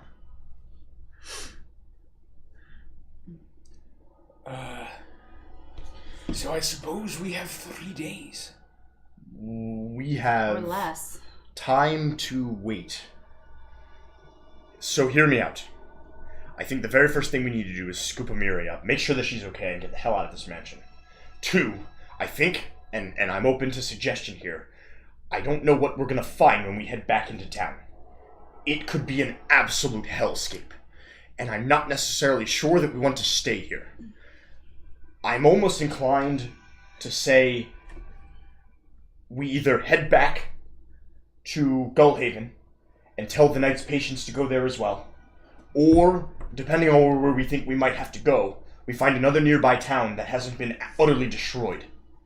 I suggest we walk and we find and survey the damage, but I don't feel safe staying here in Agwe, and I don't think there's going to be any benefit of us staying on the Knight's patients. He showed us in the vision, though. They're pulling him from the swamp. And we have no way to stop that. Not now. He said it's already happened. He warned us many times that we have no idea what we're up against, and going in and rushing in and being hasty is not going to help anyone. I think we need to put as much distance between us and this place as possible. Just for now.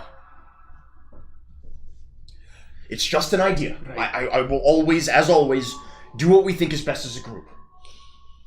What I think we need to do is find out if Agwe still exists. I mean, either way, we need to get back to the Knight's patients and let them know that they are relieved of their duty and to get safe. Well, I think we need to get back to the ship and figure out if we're still in danger here. Then let's take Amiria, and we can talk and walk and survey the damage as we go.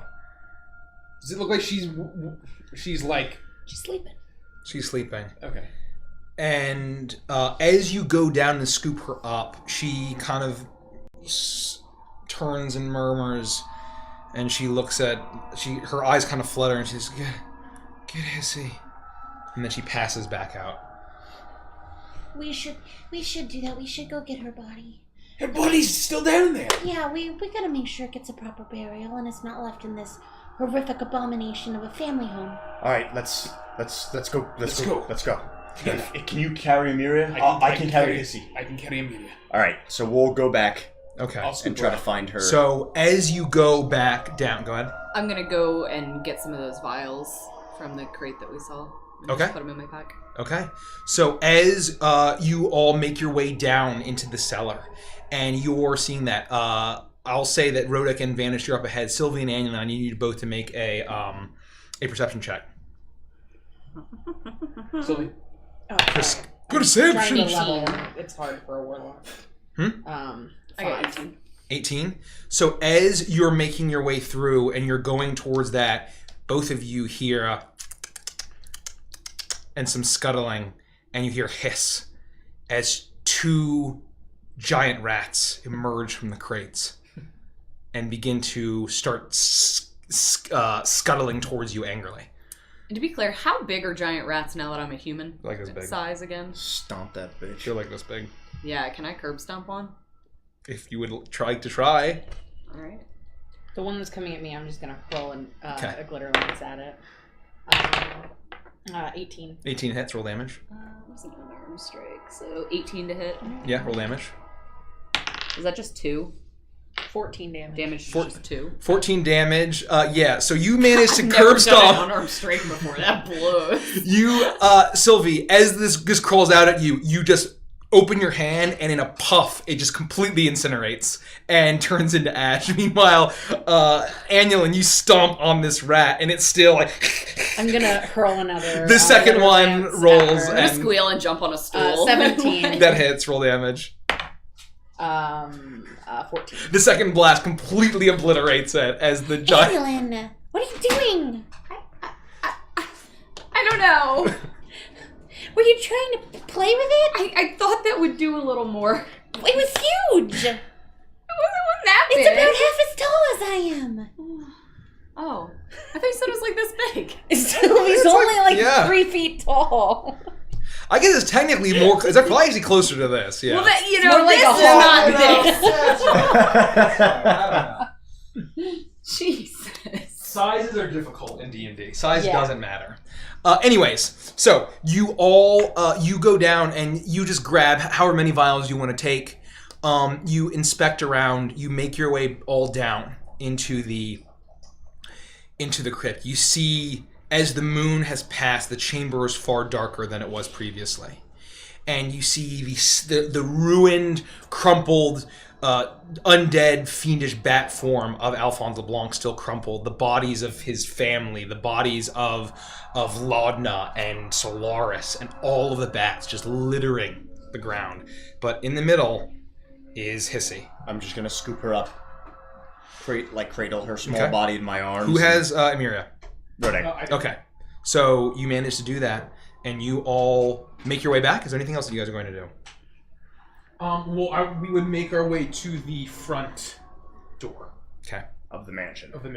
To leave. Okay. And just keep. Is there anything else you want to do before we leave? I guess before we leave, I would want to take one final look around the last room. Is there still a silo up to the? Yes, it's still open to the night sky. Correct. And is there any evidence of where he slept? I guess he slept in that coffin in his room. That's what you deduced. Any other kind of interesting details of the room that we fought him in? I know that most of it's collapsed, but if there's anything we can glean, make an investigation check. Do you mind if I just? No, go for it. I'll use my eyes of minute seeing if you'll allow me. Yeah, it doesn't help. 13 was better. 13, 14, 15, 17. All right. 18. Can 18. you at least clean up the things you knocked over? As you're padding around, Rodek, you manage to see that it's basically the circular stone crypt that you had seen. But you see the platform, the raised platform about 10 feet off the ground, where Alphonse had been sending that ensconcement that had collapsed on itself when he leapt into the ring to fight you. And as you are pulling away a few stones, you actually manage to find towards the far back that you were unable to see, that there's actually a large satchel. And beside it are stacks of lead bars. I will collect all of it and look at it. Okay. You find 9,999 gold pieces, and you find 9,999 gold pieces, or 999 platinum, 0.9, I guess. And you find even. You find probably 19 metal bars. Lead. They are definitely lead. So I guess. Don't lick those. Do I get the sense that he was so wealthy because he would just transmute lead into gold? Okay. Damn. I think it's a pretty obvious deduction. What a hack! And so that is what you find in the room as you make your way through, and as you are making one final pass over that, you find these horrible, strange concoctions that, as you approach, that you just get this horrible feeling in your stomach, and this bubbling bluish, purplish, which are all marked morning, noon, and night, almost like it was medicine. And you probably get the sense that this is what he had been giving to Laudna. And so you find stacks and stacks of that, and various different things here and there, and it's just all of these horrible things of you've had a lot of varieties of potions in your time adventuring, and a lot of this stuff is far darker and unlike anything that you had seen. And so, as you make your way up the attic, can I collect a few of those potions as well? Sure. And is there any sign of potions he may have been giving to Solaris? Oh. I would say we'll keep that investigation check as you're doing. You find you find a off to the corner by a stool, a rows and rows and rows of this sickly pink, like this horrible Pepto-Bismol color of rose, where it was. They didn't seem to be marked by times of day, but they were marked by day. And so you would assume that this is probably the love potion. And it looked very similar to the filter of love that you have, but far, far thicker and viscous. I'll grab a few of each just so we can cool. look at it. So you grab those as well. And you all make your way through, carrying the bodies of Hissy, the sleeping form of Emiria. And you make your way through. As you make your way down the ladder and step into the hallway, the silence that is in this mansion now that the organ's not playing is absurdly eerie. As every single step that you take creaks, and almost like you feel occasional rumbles beneath you. And you make your way through, just down the hallway, and the door opens right into the foyer. The moon is setting as it's starting to get close to dawn, and you make your way down the stairs, passing the portraits, and you easily open the door.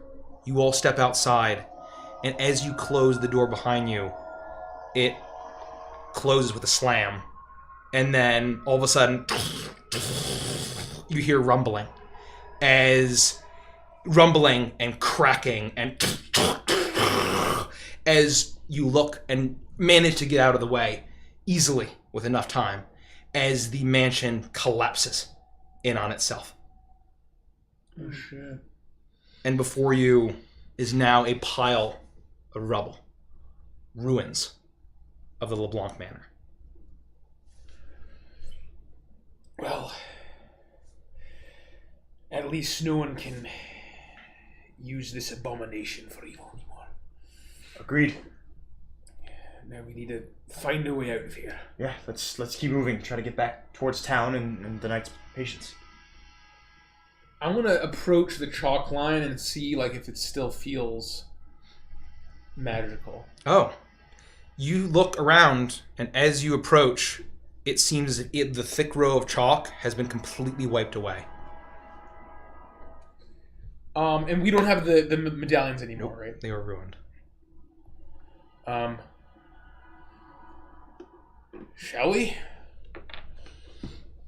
Yeah. You step continue. over the threshold, and you feel nothing. As you step forward out into the street of Agwe, the northernmost part of the Magnolia Promenade. As you make your way down the street, things are quiet. You hear voices here and there, sometimes shouting, not quite with the sense of alarm. And as you make your way down the long street where out the LeBlanc Manor was at the very end of, with no houses around it, you turn onto another street that leads onto the main thoroughfare of the Magnolia Promenade. And as you look, you see the corpse of a festival goer, but looking very formerly undead, with its skull completely bashed in, slumped over on a barrel. And as you're making your way through, you walk down the Magnolia Promenade, and there's no sound of jazz music. There's no sound of joviality. As you look up ahead and you see the flickering of firelight. As you also then see dots of humanoid figures all around it, walking around and moving. You make your way. You see people, faces, in some of the buildings and the houses that you pass, look out the window, close their blinds as soon as they see you. You see the smears of blood on the stone streets, the occasional corpse strewn over, the occasional corpse that seemed to have been completely torn apart. As you make your way, and as you get closer, you see down that at a small square into the Magnolia Promenade, there is a large bonfire of sorts. There's a number of humanoids dragging bodies, and 2 large, burly humanoids of some kind, men you assume, heave a corpse onto this pile as it burns. And you see broken windows, you see smashed in doors the further south that you get, closer to the New Arcadia Square. And as you make your way, you finally arrive towards the New Arcadia Square, and you look around and you see the devastation. However, faces of individuals passing you by make eye contact with you. Humans, dragonborn, gnomes, tabaxi alike, all just make eye contact with you, their eyes wide, their bags under them. They look tired and like they've seen hell. Some are smattered in blood, some are limping and injured, and they all just look at you as you walk, carrying bodies, and some just look and they see that you're holding a corpse and someone who's not moving, and it seems like just what they've been seeing all night. As you approach a large bonfire of a number of individuals just throwing this huge pile of corpses onto this fire in New Arcadia Square. Do we recognize any faces in the crowd?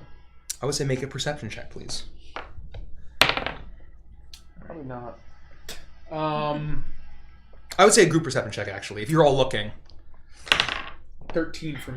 13. I got a 10. 10. Well, no, hold on, then plus 13. something. Sorry. Perception? 15. 15. 15 as well. 15.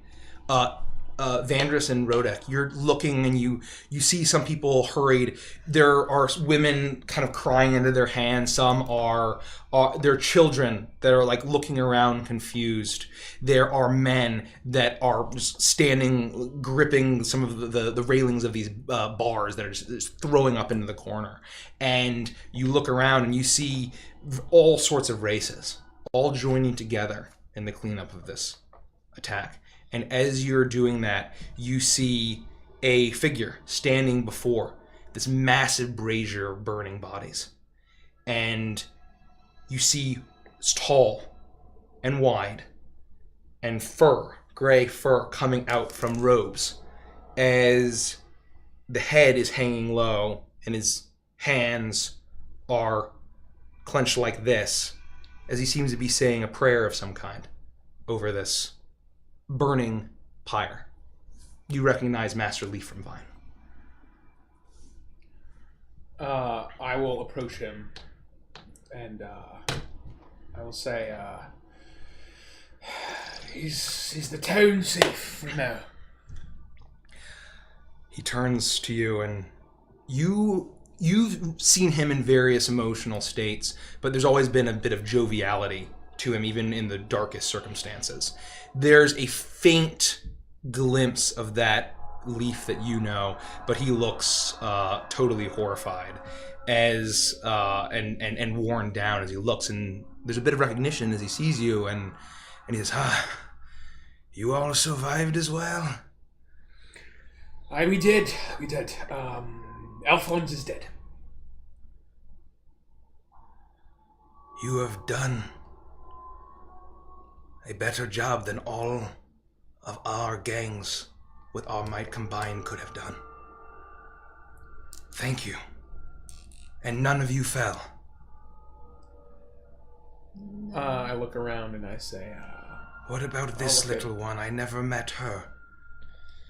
She was gone long before this evening. We're going to give her a proper burial. To think such an evil man ran rampant with such power for so long.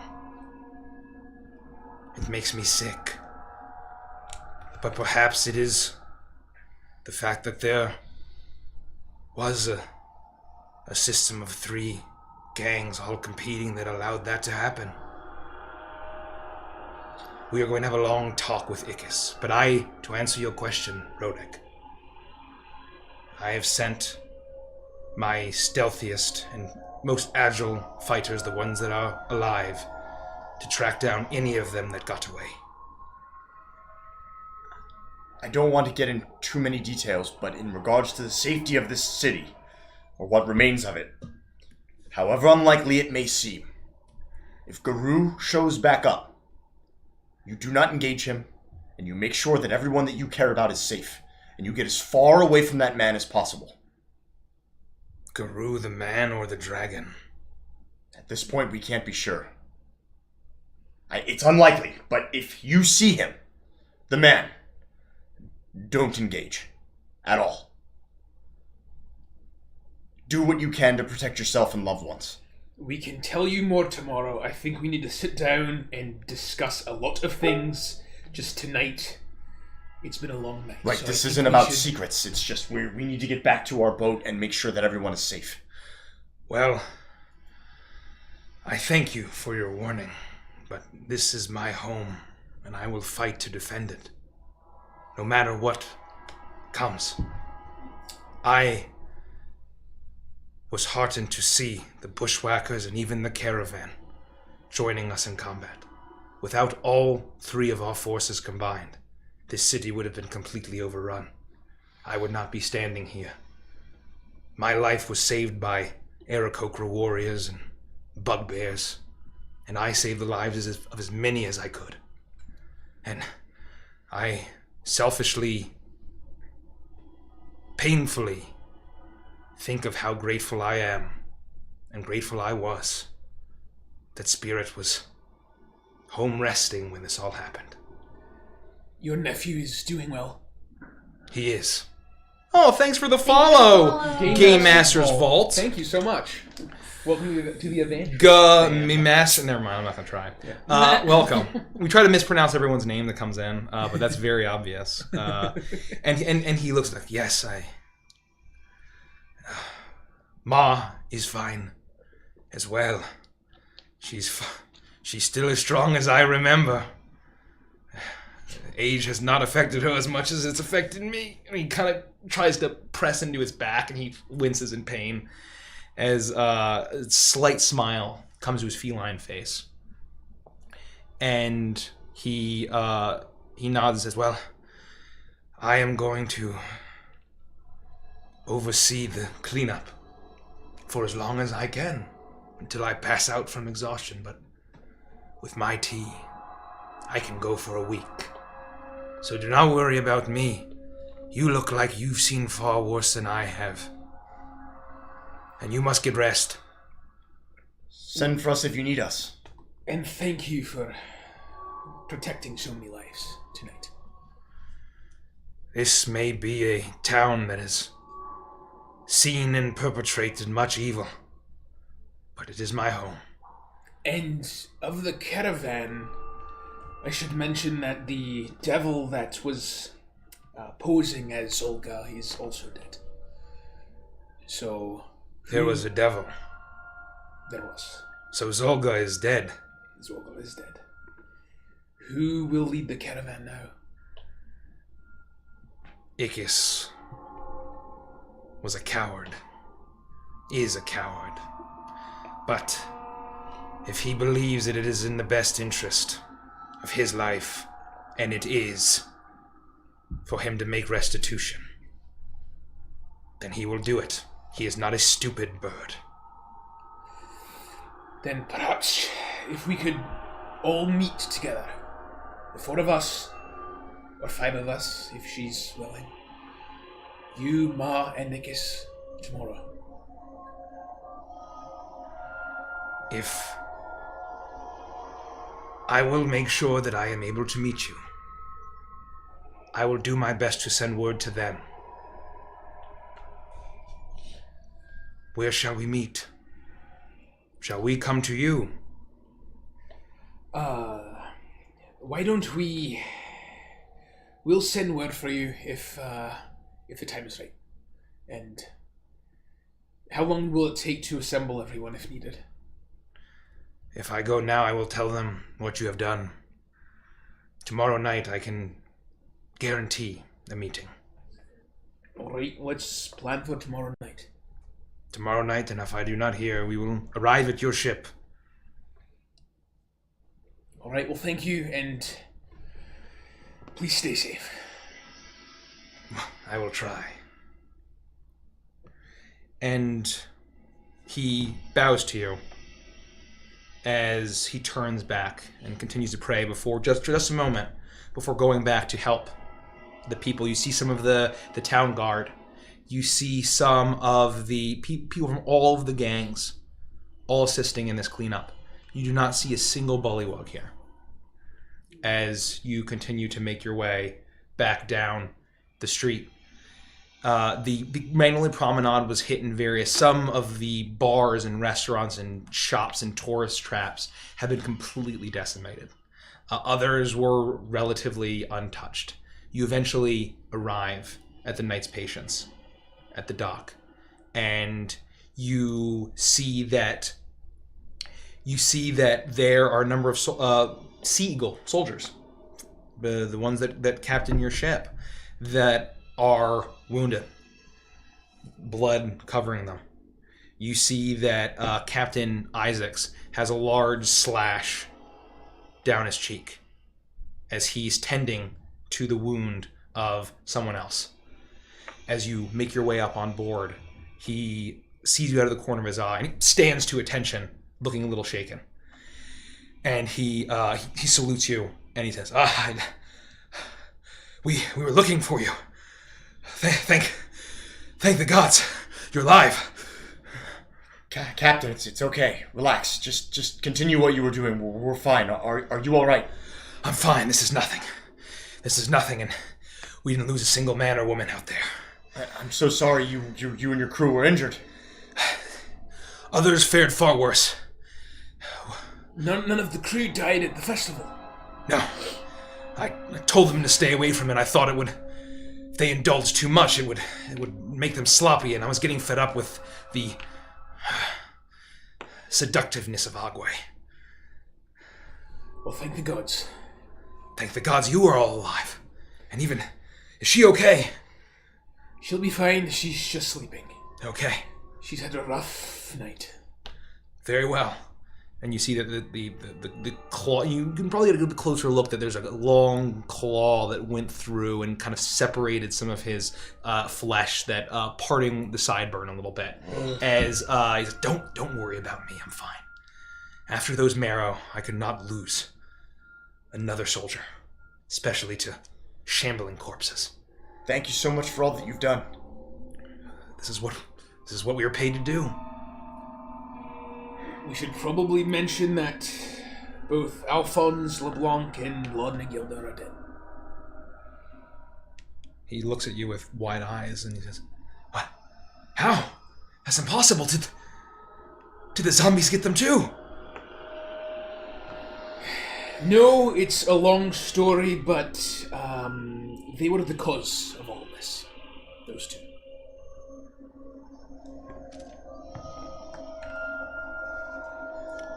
As you see that the breath leaves him, and but he sees the grimness on all of your faces, the gravity and the seriousness, and knows in a situation like this that you would not lie, especially everything that you've done.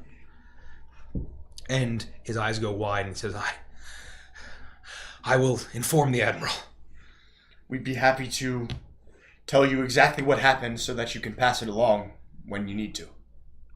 Allow me to tend Please. to the wounds, and you all rest and do what you need to do. Get her some rest, and he kind of glances to Hissy, not sure if he should say anything, and find a place for everyone. I will not rush you. I can make my report whenever you are ready. Maybe either later this evening or tomorrow morning. There will be plenty of time. I will wait. You know where to find me. Thank you. And he turns, and he goes back to tending towards the wounds. You all make your way down below deck, and you are free to go to whatever quarters you want and the like, whatever you guys want to do. Where is Amelia sleeping? In your room? Where's she sleeping? She had her own boat, but she can She slept in my room once because we had a slumber party. Right. So she's welcome there. Well, she slept in our boat a couple nights, right? Mm-hmm. Yeah. In Sylvia's I think they room. were. Yeah, I think it was in Sylvie's room. Yeah. I will take her to your room, and I'll just put her in the bed that she was sleeping in.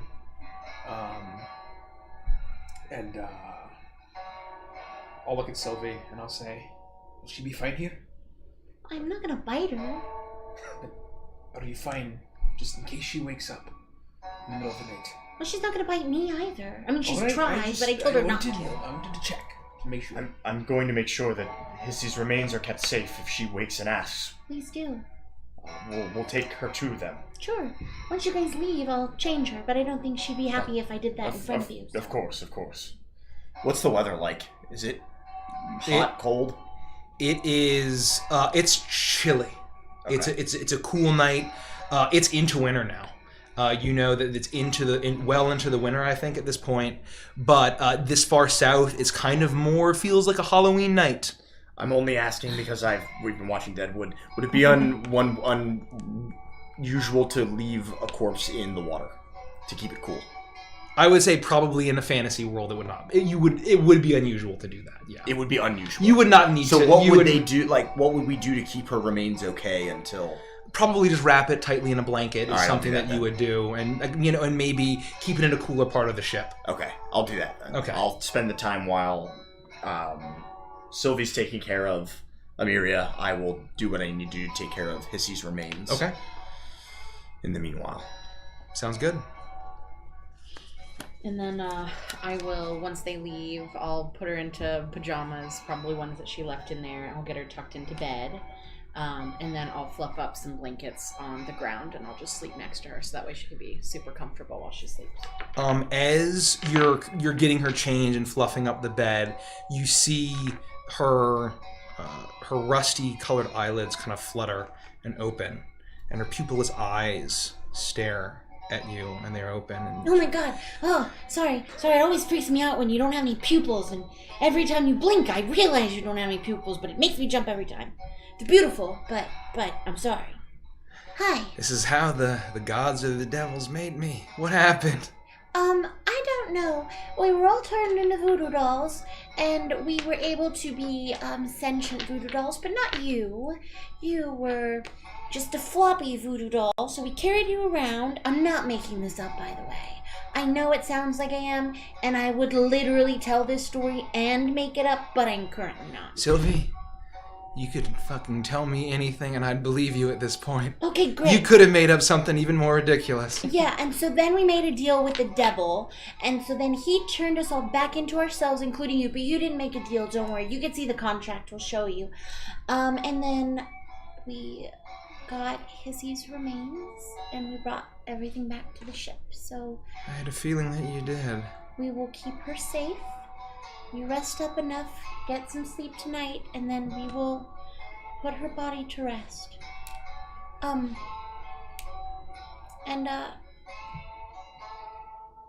That devil thing we talked to said that Hissy was with Saluna. Not just her soul had passed on, but that she was with her. Can you imagine that? Can you imagine how happy that must make her to be able to be in the presence of the person she cares about? Her goddess? In her light? Can you believe that? You did that for her. Emiria looks at you, and there's a softness that comes to her face. And she smiles at you, and she says, yeah, I saw it. Yeah. It's all real. She took her up. It's amazing. She took her up. And she can watch over you every day. And she's finally happy. The happiest she could ever be. No one can beat a goddess. No one could be, well, an archfey might be able, but anyway, I digress. No, exactly right, 100%. Well, I'm I was glad gonna that... sleep down here on the floor. Do you want to snuggle, buddy? That would be nice. All right. And I'm just gonna jump in and pull the blankets up over us. Let's get some sleep because I'm tired. Or you can talk to me, whatever you want. I'm really tired. I think I'm gonna go home tomorrow. Okay. And her eyes kind of flutter, and as soon as you snuggle in, her she leans back and looks up to the ceiling, and you can kind of see that her eyes are just staring directly up. And you had seen kind of a similar position when you had looked through Lumi's eyes to look at her, and when you guys were spying on her in her apartment, and you had seen it filled with sadness and anger and doubt and shame. And there is comfort and happiness, and with a smile, she says, almost either to you or to herself, or to, it's hard to tell, and she says, "At peace with Saluna. That doesn't sound so bad." No. And her eyelids flutter shut, and she falls softly to sleep. I'll like tussle her hair a little bit, kind of like massage her scalp while she falls asleep, and as she's like right about to fully fall asleep, I'm gonna say, "We all love you, especially Avantris." and then I'm gonna go to bed. She, as her eyelids close, there's a soft smile, and kind of one small tear runs down her cheek, and falls asleep. And you do the same. I snore, by the way. Okay. Oh, what are you guys doing while this happens? I'll go to Avantris and I'll say, do you think we should update the captain tonight or tomorrow? I look at where we gathered. When you just say we're just like in like the galley area. Yeah. I look at Rodek. I hold up a finger. I turn around. I grab 2 glasses. I put them down. I uncork a bottle of liquor. I pour very, very, very steep pours. I slide a glass to him. I pick up a glass. I take a huge swig and I say, tomorrow morning, we can deal with all of this. For now, I need this drink, and we need to maybe decompress. I'm happy to talk about whatever you want to talk about, but as far as updating other people, tomorrow. Why don't we just talk like it's just any other day? And I'll grab a bottle, and I've already killed mine, so I'm going to top myself off, and I'll top you off. And sounds nice, I suppose. And let's just think of all of the wonderful things we've done in the last few months. There's been a lot of scary times, but we've met some colorful people, and things could be a lot worse. Yeah, I've mentioned this before, but I wonder what Pearl's up to. Right, I totally forgot about her. I wonder what an ever so slight shake in my hand. I'm like, just like a little need to steady myself. It was a lovely lass for an elf, if you're into that kind of thing, and I assume you are. So she seemed fair as can be. Feels like years have gone by since we left Gullhaven. Aye, it does. I hope Rambi's okay. Yeah, we gotta. I'm sure Seamus has been checking on Rambi and Piccolo. I'm sure. Right, and as much as a shite Gus seems, I think he knows what he's doing, surprisingly. He's a little bit of an airhead, but he seems alright. I just haven't seen the wee lad, my wee little Rambi, in feels like so long. I hope, by the gods, Orpheus is not getting into any trouble. I'm really trying to just let go of the reins here, and Sylvie seems to know what she's doing, and trusting him, I hope it's okay. I can't believe I'm saying this, but at this point, Orpheus is the least of my worries. Compared to Alphonse, he seems like a wee baby. It's hard to believe, especially somebody who almost tried to end existence as we know it, but you're right, I mean, he just seemed like he was in over his head. Aye, well, hopefully we'll be back in Gullhaven one day soon. Perhaps in these 3 days. I mean, we can visit anytime we want. And if Mimiria wants to go home, let's not make her sail for weeks or a week or however long it takes. We should take her back tomorrow.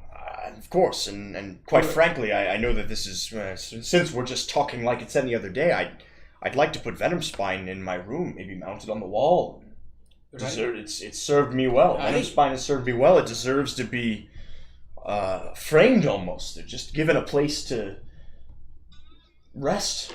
I agree. I put my old trusty great axe in a place of honor in my room, and it's certainly weird using a brand new weapon all of a sudden and almost forgetting about your old one. But I think she'd appreciate that. Yeah, if it's a she, I mean, if it looks like boats, I'm not quite sure. I never really gave it too much thought. I just never thought that I would appreciate a weapon as much as Venom Spine, but Edward's final chapter has really certainly started off with quite a bang. Aye, and it has more of a Avantris flair, at least if you ask me, so I think it fits. I agree. I hope that that young man's soul can finally be put to rest. I felt for all of the family, but there was a certain special place in my heart for Edward. I hope that he's okay.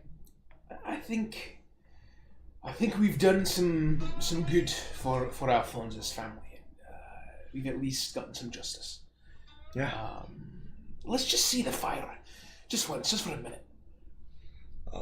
All right. Just don't touch it to anything. But no, it should be. We're in the middle of a ship. It should be all right. I take another large swig of my liquor. My beer. Double fist. And I forget what I said. Did I say for Edward, or did I say this is for? I said this is for Edward. So I say it again, and I bring the rapier to life, and it blazes. It illuminates with that blue flame. It's pretty cool, huh? It's definitely something else, and you'll put that to good use, I've no doubt. And then I say, and I don't even have to say to put it out, and I just put the sheath away, and the flames go out. Yep. Really? Yeah. Wow. You don't burst into. Yeah. How cool is that? It doesn't burn the doesn't sheath. Doesn't burn me. Wow. Well, if there was one parting gift that they all gave us, it certainly helped against Alphonse. Yeah. Well, I sit back down and I top off my drink and to Edward, to Hissy, to everyone else wronged by Alphonse. Cheers. And we'll probably just spend some time kind of talking like that about anything, and then go off to bed. Okay. Yeah, nothing in particular. Right. Just okay. Annulin, anything else before bed? I probably, when they would have started talking, pulling out the liquor and drinking, I would have paced a little bit and gone back up to the deck and just looked for Captain Isaacs and Captain. He turns and sees you. You see that there is now some stitching, thick black stitching all along his face, weaving into his thick brown sideburns, as he's got some ointment on there as well, as he's looking a little bit less haggard and shaken, as he says, yes, Annulin, how are you? Wince a little. It's gonna scar, so I'll reach up and touch his cheek and cure wounds. Oh. Roll Cure Wounds healing. We'll see. As you touch, the tip of your finger glows a little bit with this green energy and the slight image of leaves. I just roll the effect. Yep, right? it's just touch. You just roll the healing. And you see that the stitching, the wound is closing more and more and more, and suddenly that it's closed and that there's a slight pink line. Just a pink line, not a horribly garish wound. And he's, well, thank you. You didn't have to do that. Well, I can't sit still down there. I figured I'd come up and help. So I'll just help, cure wounds on anybody that needs it and just, pass out water, food, or whatever to people on deck. So you do that, and he turns to you and he says, You're very good at this. Thanks. Well, I appreciate your help. I know that you're the reason why we're here and why we make our salaries, but all the hands we could get, and it means a lot. I don't think any salary's worth the hell this is, put everybody through. So. It's what we all signed up for. I'm just glad all of you made it. And I'm glad all of our men and women, all the sea eagles, they made it too. Do you have any idea of how many people in town survived? No. After all of my crew is tended to, I was going to try to meet with whoever's in charge and try to try to wrap my arms around everything that just happened. Sure. Well, I'm just gonna do this to keep my mind off of things and go until I pass out. Well, you're welcome, and I'll enjoy the company. As you, with your help, make a medicine check for me, why don't you? At advantage, because you're being assisted. Oh,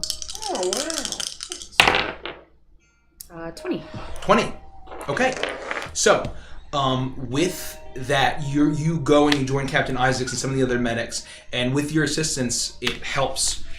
You're able to tend to all of the wounded far quicker, and Captain Isaacs is able to make his way off the ship. He cleans himself off a little bit and polishes his armor a little bit because he knows he's going to be meeting people, and he salutes you and he thanks you so much for your service and heads off. And all of the crew that you help, you're annulant. They're honored that you would tend to their wounds because you're the effective lords and ladies of this of the ship, and that you're the reason why that they're here. And you eventually head back and enjoy your meditation, and you all enjoy the benefits of a long rest. Hot dog. I had 1 hit point that whole time. Holy oh, that's right, because he came back from the dead, essentially. Yeah. He dropped during the Alphonse fight and popped right back up. As you all fade to sleep, Sylvie, you dream. Fucking told you. You come to consciousness, almost feeling directly after the end of your last dream. You're covered in blood. The horrible bat monstrosity now slain above you. And you watch as blood and gore falls into the glowing chalice of agony. And as you reach out to grab it, a flash of dark brown liquid zips into your line of sight, and a splash of strange liquid makes off with the chalice. You get the strange scent of far-off spices and alcohol. It seemed as if the slithering rum from the bottle you had shattered has slithered and taken the chalice away. You feel compelled to chase it. You begin to run faster and faster. Suddenly, 2 large lanterns in the darkness. No, not lanterns, eyes. They stare at you. You stop. They get wider and wider. And suddenly, you feel as a flute, a lyre, appear and float in front of you and shatter into splinters of wood with a loud crash and one final note from each instrument. Splinters of wood. You hear the twang of a string as they collapse and clatter to the ground. You look down at them. You expect to feel sad, and you don't. All that you care about is pursuing. You chase and chase, and you hear the undulating of liquid as you run and you run and you run through the darkness. You don't know what is around you. It's just dark. And as you're running and running, you finally see the glowing chalice. It's rubies, a light. And as it runs and runs and runs, you feel like you're about to reach it. And all of a sudden, you see teeth. As massive jaws smash down around the chalice of agony. And you have to pull yourself back. You're filled with pure hatred. You're filled with a desire to kill. And as you raise your hand, suddenly you're going to try to do what you did to that bat monster.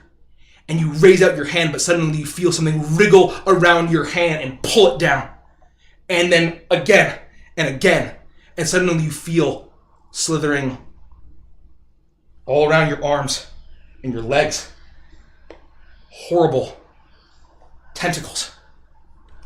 not quite corporeal, not quite transparent, slithering all up and down and around you.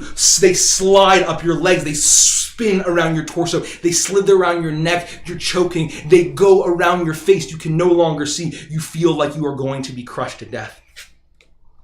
And suddenly, something wells up inside of you. And you hear a faint cackle.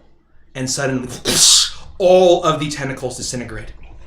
And in front of you, just the massive maw of teeth. Nothing beyond that. Teeth and darkness. You shoot out everything that you had channeled, that horrible bat monster in your last dream. Flies forward. 2-fold, 3-fold, 10-fold. And shatters the maw. And you see Rum sliding down. Falling. Splashing. The chalice hits the ground first, and the rum spirals down and lands in the chalice. You wake up.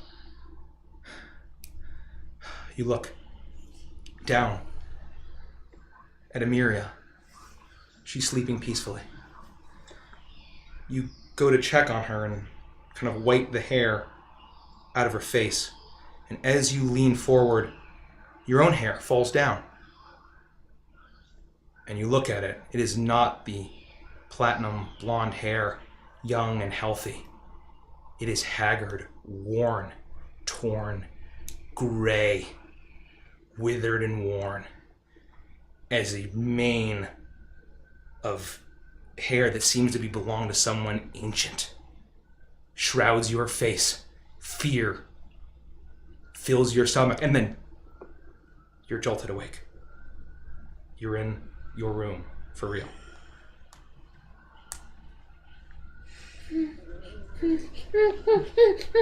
Now look at my hair. It's your hair. It's blonde. Oh, you're so beautiful. I love your hair. Emiria, wake up. Emiria, I had a nightmare. No, it's okay. It's not real. It's probably not real. It could be Emiria, real. What? am I beautiful? Yeah, of course you're beautiful. Why? Look at my teeth. Do you have great teeth? I mean, yeah, you have really good teeth, especially for growing up in a swamp. I actually was going to tell you that, but I thought it'd be kind of weird. Yeah, I had a lot of work done. Okay, whew. I don't really have any other questions. Are you okay? No. Do you have any alcohol? She thinks for a moment, and a grin smiles to her face, and she says, a grin comes to her face, and she points up a finger and says, "Hold on, let's see." And she leans down and reaches underneath your bed. Are you hiding things under my bed? Hiding, or more like accidentally rolling it under your bed. And she pulls fair. out a bottle of moderately quality whiskey. And she uncorks it and says, Just pour it in. You're lucky I'm a steady hand. And I'm just gonna gulp down as much as I can. Just gurgle when. You want a little more? Okay. And she says, well, I guess cheers. And okay. So before my mom turned into a real bitch, when I was really little, she used to do this thing where she'd rub my nose to help me fall asleep. Would you do that so I can go to bed? Like from your forehead? Wow, that's really strong. Whoa. Yeah. Like this. And I'll kind of show her. Oh, okay. Go to bed, sir. Okay, that's not gonna... And you hear faintly, and it's like, well, it makes sense. We almost died. And her eyelids fall forward, and she falls back to sleep. You all awake. You are cuddling with Emiria. All of you are waking in your respective rooms, and it is morning. I guess probably late morning or maybe noon with how late you got back. The sun had almost come up, and so you have your day. I'll wake up and kind of go to the galley or whatever, like we used to start our days before things got really fucked up. And I guess we have like a cook on board, right? Yeah. I'd just be enjoying breakfast, or I guess maybe a brunch. I'll be there too. Yeah, that's exactly where I'll head once Okay. we get up. So we all convene there. Okay. So. God, it scared me. Sorry. I gotta stop. I've jumped like 15 times this session, so... Apologies. So, you all arrive to the galley, and breakfast is being served.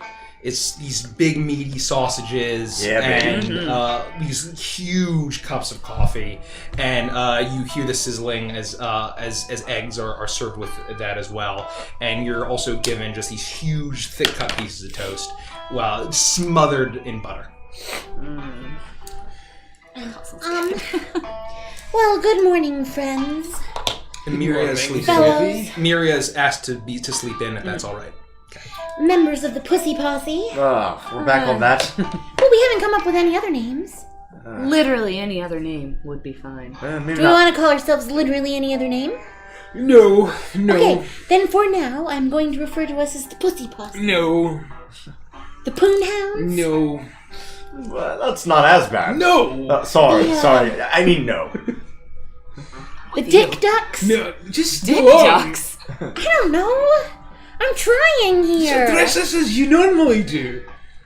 We don't need a band name. We're not in a band. Okay, speaking of that, so I had a nightmare last night.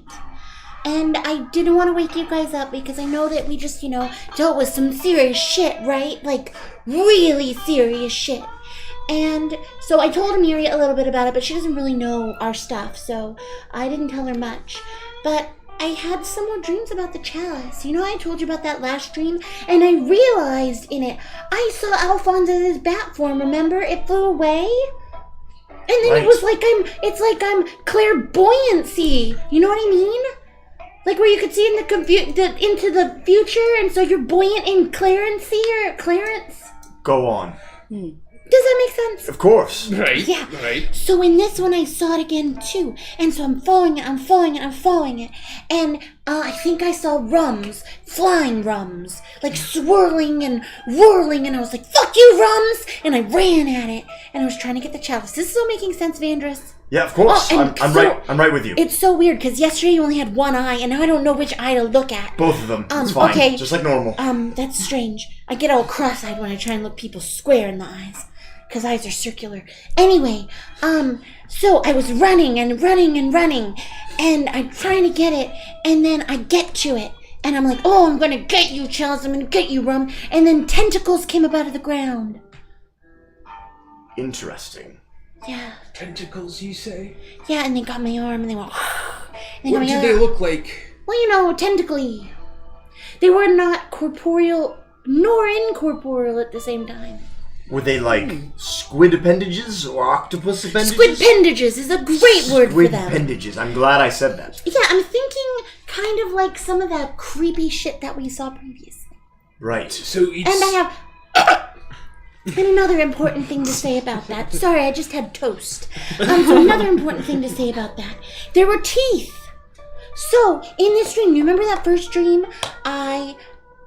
Did I tell you about the dream? Did I tell you about the dream where I had iron teeth? I think you may have mentioned that, yes. Okay. Maybe not in those words. So I don't think these ones were iron. I think they were just big teeth. But to be fair, it was covered in tentacles, so it was really hard to tell. But they were chomping at the chalice. And then I was like, oh my god, my teeth are gone. This is one of those dreams where you dream that your teeth fall out and you wake up in the morning and you're like, am I naked? No. Anyway, so there was that. And then the teeth chomped the chalice.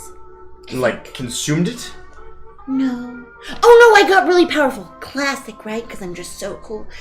And then I wow! Super Saiyan, I think is what I saw in a book that I read once. Oh. You read it from front to back and had a lot of pictures in it. Oh. Anyway, I liked that book a lot. And I went, wow! And then the chalice dropped. And the Samadi juice, the rummies was in it. And I think it spilled, or maybe it didn't spill. Did it spill? I don't remember. And then I woke up Oh, and then I woke up and I was like, oh, Miri's there. She's so pretty. Oh. And then my hair fell into my face. And it was gross and it was old and it was wiry. And it was like, oh my god. It was like I grew old. And then I really woke up and I had real hair. So this is more than one occasion in which you thought you've woken up, but then you really hadn't yet. Yeah. What's up with that? Well, why are you being so mean, Dream Sylvie? If you're gonna wake up, just wake up. God. Not to digress or... Right. At least real Sylvie doesn't do that, where she like goes off on these random tangents and you think something's actually happening and then it's not, and then all of a sudden, BAM! Dream Sylvie's so dumb. You mentioned a lot of teeth. But it was like... They just big enough to eat the cup, or... Oh, speaking of which, that makes me think of, do you remember when we talked to Madame Zostra? That's what I was going to bring up. There was that thing, a maw of a million teeth or something, and tentacles. Do you think this has something to do with that? Right. So how large was this set of teeth? They were bigger than me, I think. But it was also a dream, so I don't know. It may be you're probably thinking of Guru and the rum is probably... Baron Samedi. That's what I'm saying. And I'm saying, I think... Oh!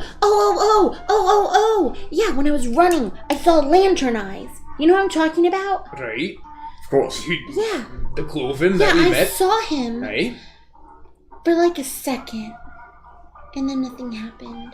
Oh! And then... Hold on, try it. Hold on. How do you feel right now? Fine.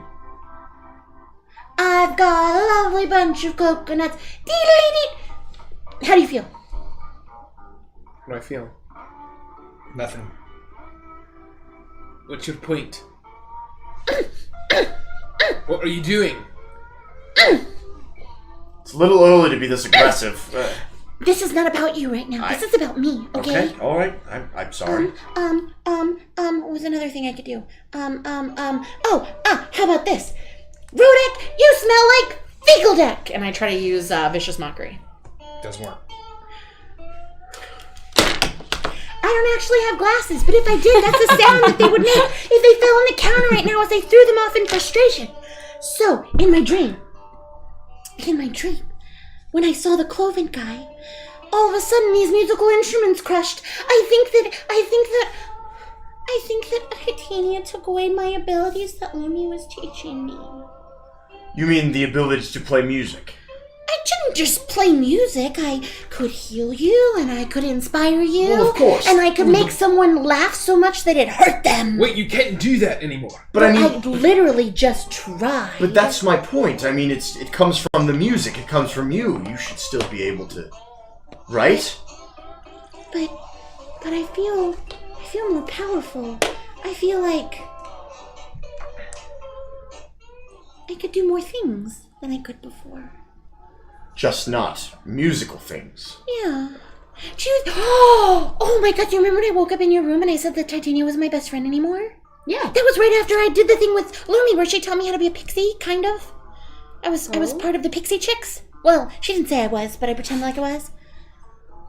What? What if Titania was mad that I was delving into other forms of magic? Yep. And then she was also mad that I signed my life away to Cloven, and so she ripped me of that and she said, "No, you will do what I want." Now look, Sylvie, this better not be a joke, is all I'm saying. This is not the time to mess around. Do I look like I'm joking?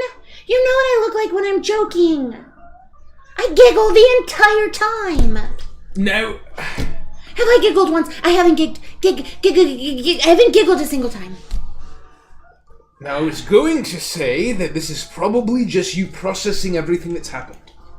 We've dealt with tentacles, we've dealt with lanterns and dragons and Baron Samedi and rum and all of this. I know. But you're saying that you're different now. Why am I the only one who has to deal with it? No, none of you guys wake up in the middle of the night seeing yourself with teeth and with creepy old hair.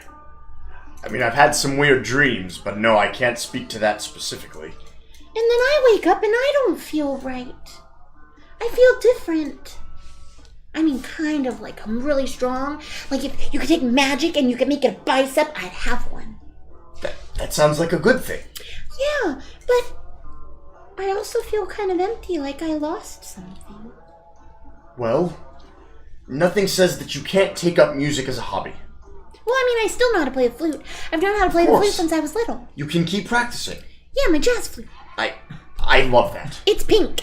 It's Makes beautiful. me feel better when you play it. Yeah. Has I don't know if Titania that's gonna work anymore. ever taken anything away from you before? Not that I know of. She's only ever gived, you know? What would I know about the Fae based on my interactions with either Sylvie or... Make an Arcana check. A disadvantage. Oh. I should definitely need a disadvantage. Oh. 10. You know from what you know about Sylvie and what you dealt with in the Viridian Hills.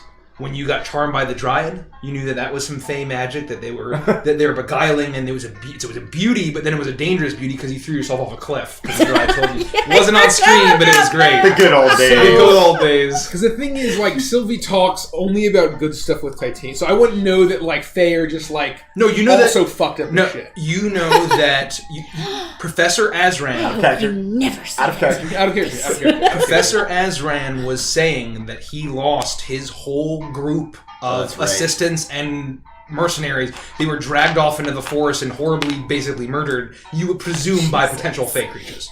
Plants and shit, though, right? Yeah, plants and like maybe Fey creatures. You know that had something to do with it. Because they were hacking through with machetes and shit. It was like some Tarzan business. Well, Phil Collins was there. perhaps there's more to that. Can I give you inspiration? I'll take it. Anytime anyone brings up Phil Collins, they get inspiration. I'm sorry. I did not mean to do that. I had to. I'm sorry. Continue. Channeling Sylvie tonight. Yeah. And Baron Somebody's attacking. Oh, you gave me inspiration. Oh, you quit! You're dead. You're welcome. I'm inspired to kill you. You're welcome. Well, it's Titania normally comes to you in dreams, right? Yeah. Well, perhaps this is her way of putting you on the right path. She probably recognizes the extreme stakes that we're dealing with. I And mean, it definitely seems like that's what she wants me to do. I mean, when she wanted me to stay with you and I was questioning it, she gave me dreams of following you guys, and in this one I was following the chalice, and I didn't get the sense that she was angry about the whole pact thing with the devil, but I mean, she doesn't, it's not like she stands there in all of her beautiful fake glory and says like, oh, hey Sylvie, what's up, how you been? You know, any girls or boys in your life? How's your relationship? I mean, none of that stuff, but... So it's like cryptic and weird, but it's just been getting darker and darker lately, and that makes me nervous. Because then I have to wonder, is she showing me this stuff and making it scary so that it'll go, oh, I don't want to go do that. And I'm an idiot, so I'm going, oh, well, she showed me a chalice in my dreams, so I must follow it. When she's actually trying to say, run away! You've trusted her pretty implicitly up to this point, right? So there's no real reason to stop now, but whenever you want to talk about this kind of stuff, we'll always listen, if that makes you feel better. It does. I don't really know how else we can help, but if there's Well, anything we can do... Do you feel scared? Never. Okay. well, perhaps what she's doing, I mean, she makes you appear old, right? And Alphonse called you the seventh daughter of the seventh daughter and the moon child. Whatever that means. Yeah, that was actually really cool. And I actually wanted to bring that up. From now on, I do request that all of you refer to me as Moonchild going forward, please. All right, moon child. Thank you. I'm going to go into town and I'm going to have a cloak made with the word Moonchild on the back and my favorite number 21. So, is it possible that she's either showing you that you have the power of an ancient elderly warlock? Or maybe she's warning you against the risk of this could happen if you don't stop? Or maybe it was, Samadi. Don't you ever try to play music again, you talentless hack. And if you do, I'm going to turn you into an old woman. It could That's actually a valid point. She might be guiding you. Because, to be fair, and I know none of you said this, because friendship, I was really bad. No, I was pretty bad. No.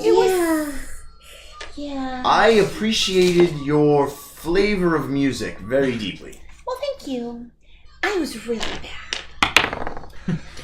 It was lovely. What's your deception roll? It's pretty high. It's pretty It's a 22 is the lowest I can roll. I got a 6, but it sets to a 10 plus 12 is 22. I would not notice. Okay. Vader seems very genuine. Well, don't think too much about it. It seems like she granted you more power. I mean, that's the thing. I feel like that, but I don't know if I can do anything. What do you mean? Well, I mean, I just don't know. I just feel strong, you know? Like I've got pecs. Do you feel her? Like, What do you mean? Didn't you? I thought before you used to like feel her. Like you could feel her presence. Do you feel like that's like she's closer to you? No, I think I really just kind of made that up to make myself feel better about the whole thing. Like an imaginary friend. Okay, well, that's pushing it a little bit, Hannah. Well, She's not imaginary. Titania's real. yeah. Whoa, I don't like your tone. Anyone, easy now. That's something in my throat. Oh, yeah, that happens. So anyway, I just wanted to be forthcoming about the whole thing. I appreciate that. But, yeah. It's kind of where I'm at. If there's anything you think that we can do, we'd be happy to help. Okay, just, you know, if I wake up in the middle of the night and start sleepwalking and, I don't know, I come at you guys and I'm trying to eat you or something, like eat your flesh. Yeah. Put you down? No. No, I'm sorry. Me? We'll wake her up. For a longer nap. Well, first I was going to say, can we do an intervention and take me to rehab so I don't take bath salts before I go to bed anymore? But then, after that, also just like restrain me or something. Yes, we will attend to you thusly. Perfect. Alright, well, I think just let us know if you'd like to discuss any more. Also, my areolas are not that incredibly large. It was just something I said in the moment because I got nervous. Insight check. Well, I rolled a natural 1, folks. I rolled a 2. What is it? Okay, well then, yeah, you definitely it would be versus Mine's my only plus 1. deception, which would be a 10. Yeah, so she beats me. Yeah. I look at her like this. Yeah.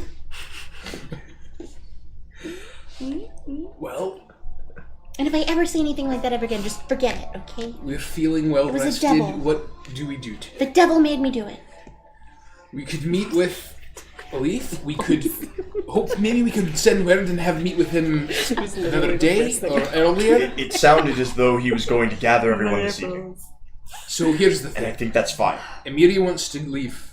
We don't know that. That's meta knowledge. You don't know that. Didn't She She told told me. Oh, I'm Yeah, sorry. we don't know that. I'm sorry. But I would say that's probably something that you could probably imagine that she felt. So you might say something like, she may want to. We, aside from that, we may want to go back to Gullhaven for Well- a day or two.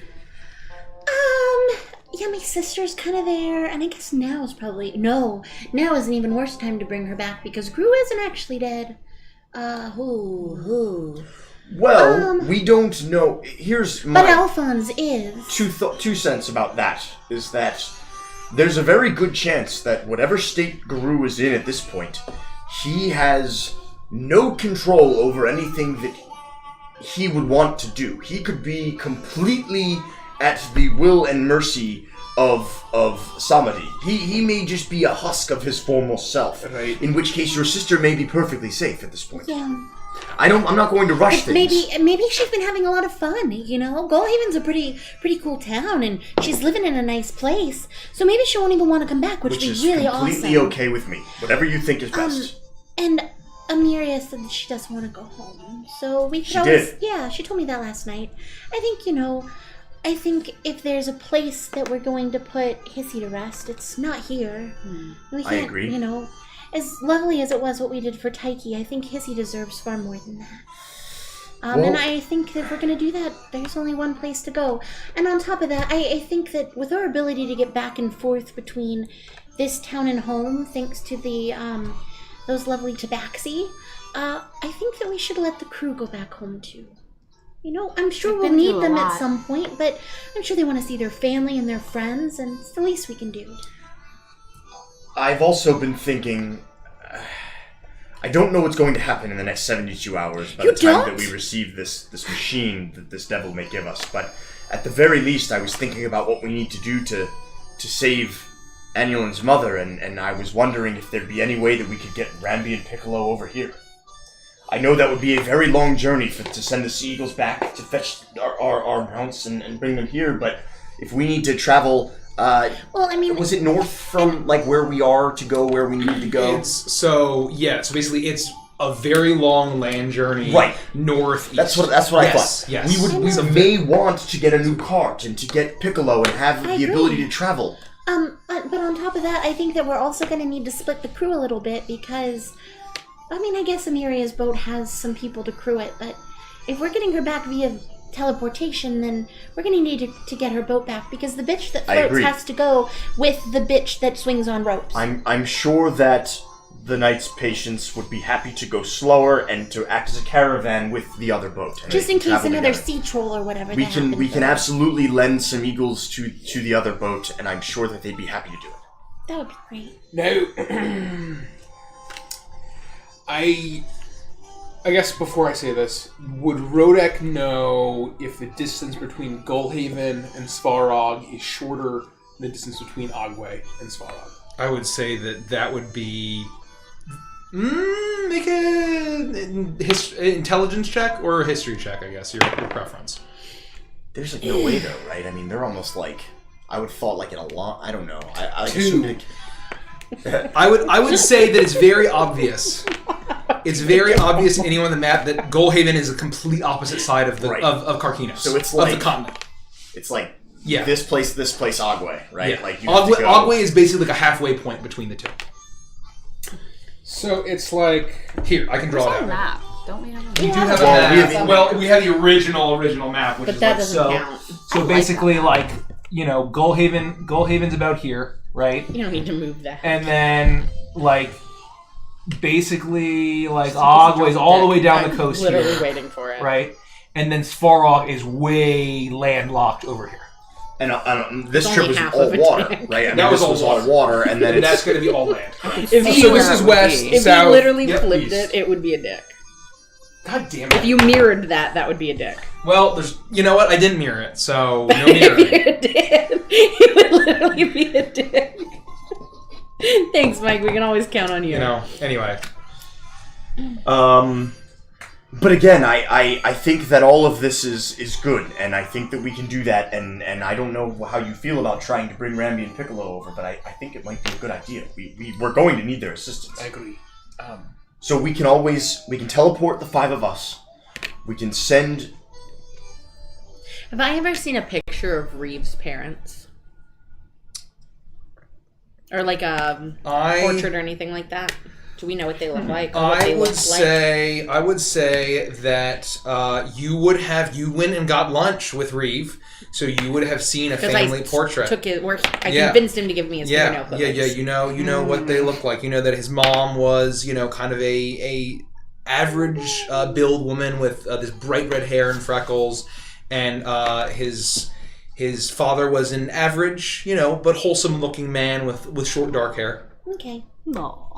Well, so completely aside, but now that Alphonse is gone, I imagine there's going to be a bit of unrest in Gullhaven as they try and figure out the whole 7 serpents, silver snakes thing that they've got going on, the legend of the Hidden Temple, and so I know that the weakest link is kind of Reeve. He was counting on Alphonse to kind of lead him and show him what to do with the loss of his parents, and so one of the things that I can do is, something I learned from Titania.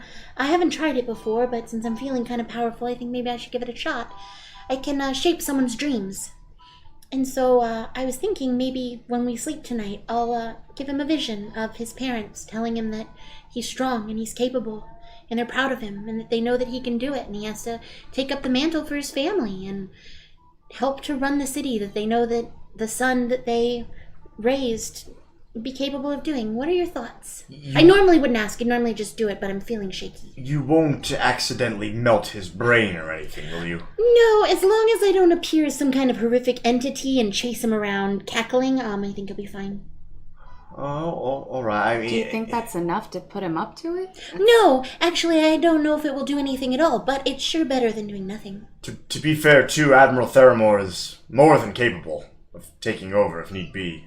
Yeah. That would have been my vote, but I'm sure that all of the remaining serpents will need to play a role. I don't mean that he will become the new Alphonse. I just meant he step is up. going to have to step up and start doing things. I agree. In his current state, if I don't marry him, which I really don't want to do, I don't know if there's anyone in his life who's going to make him, do what he needs to do. Get his shit together. Put on his big boy panties.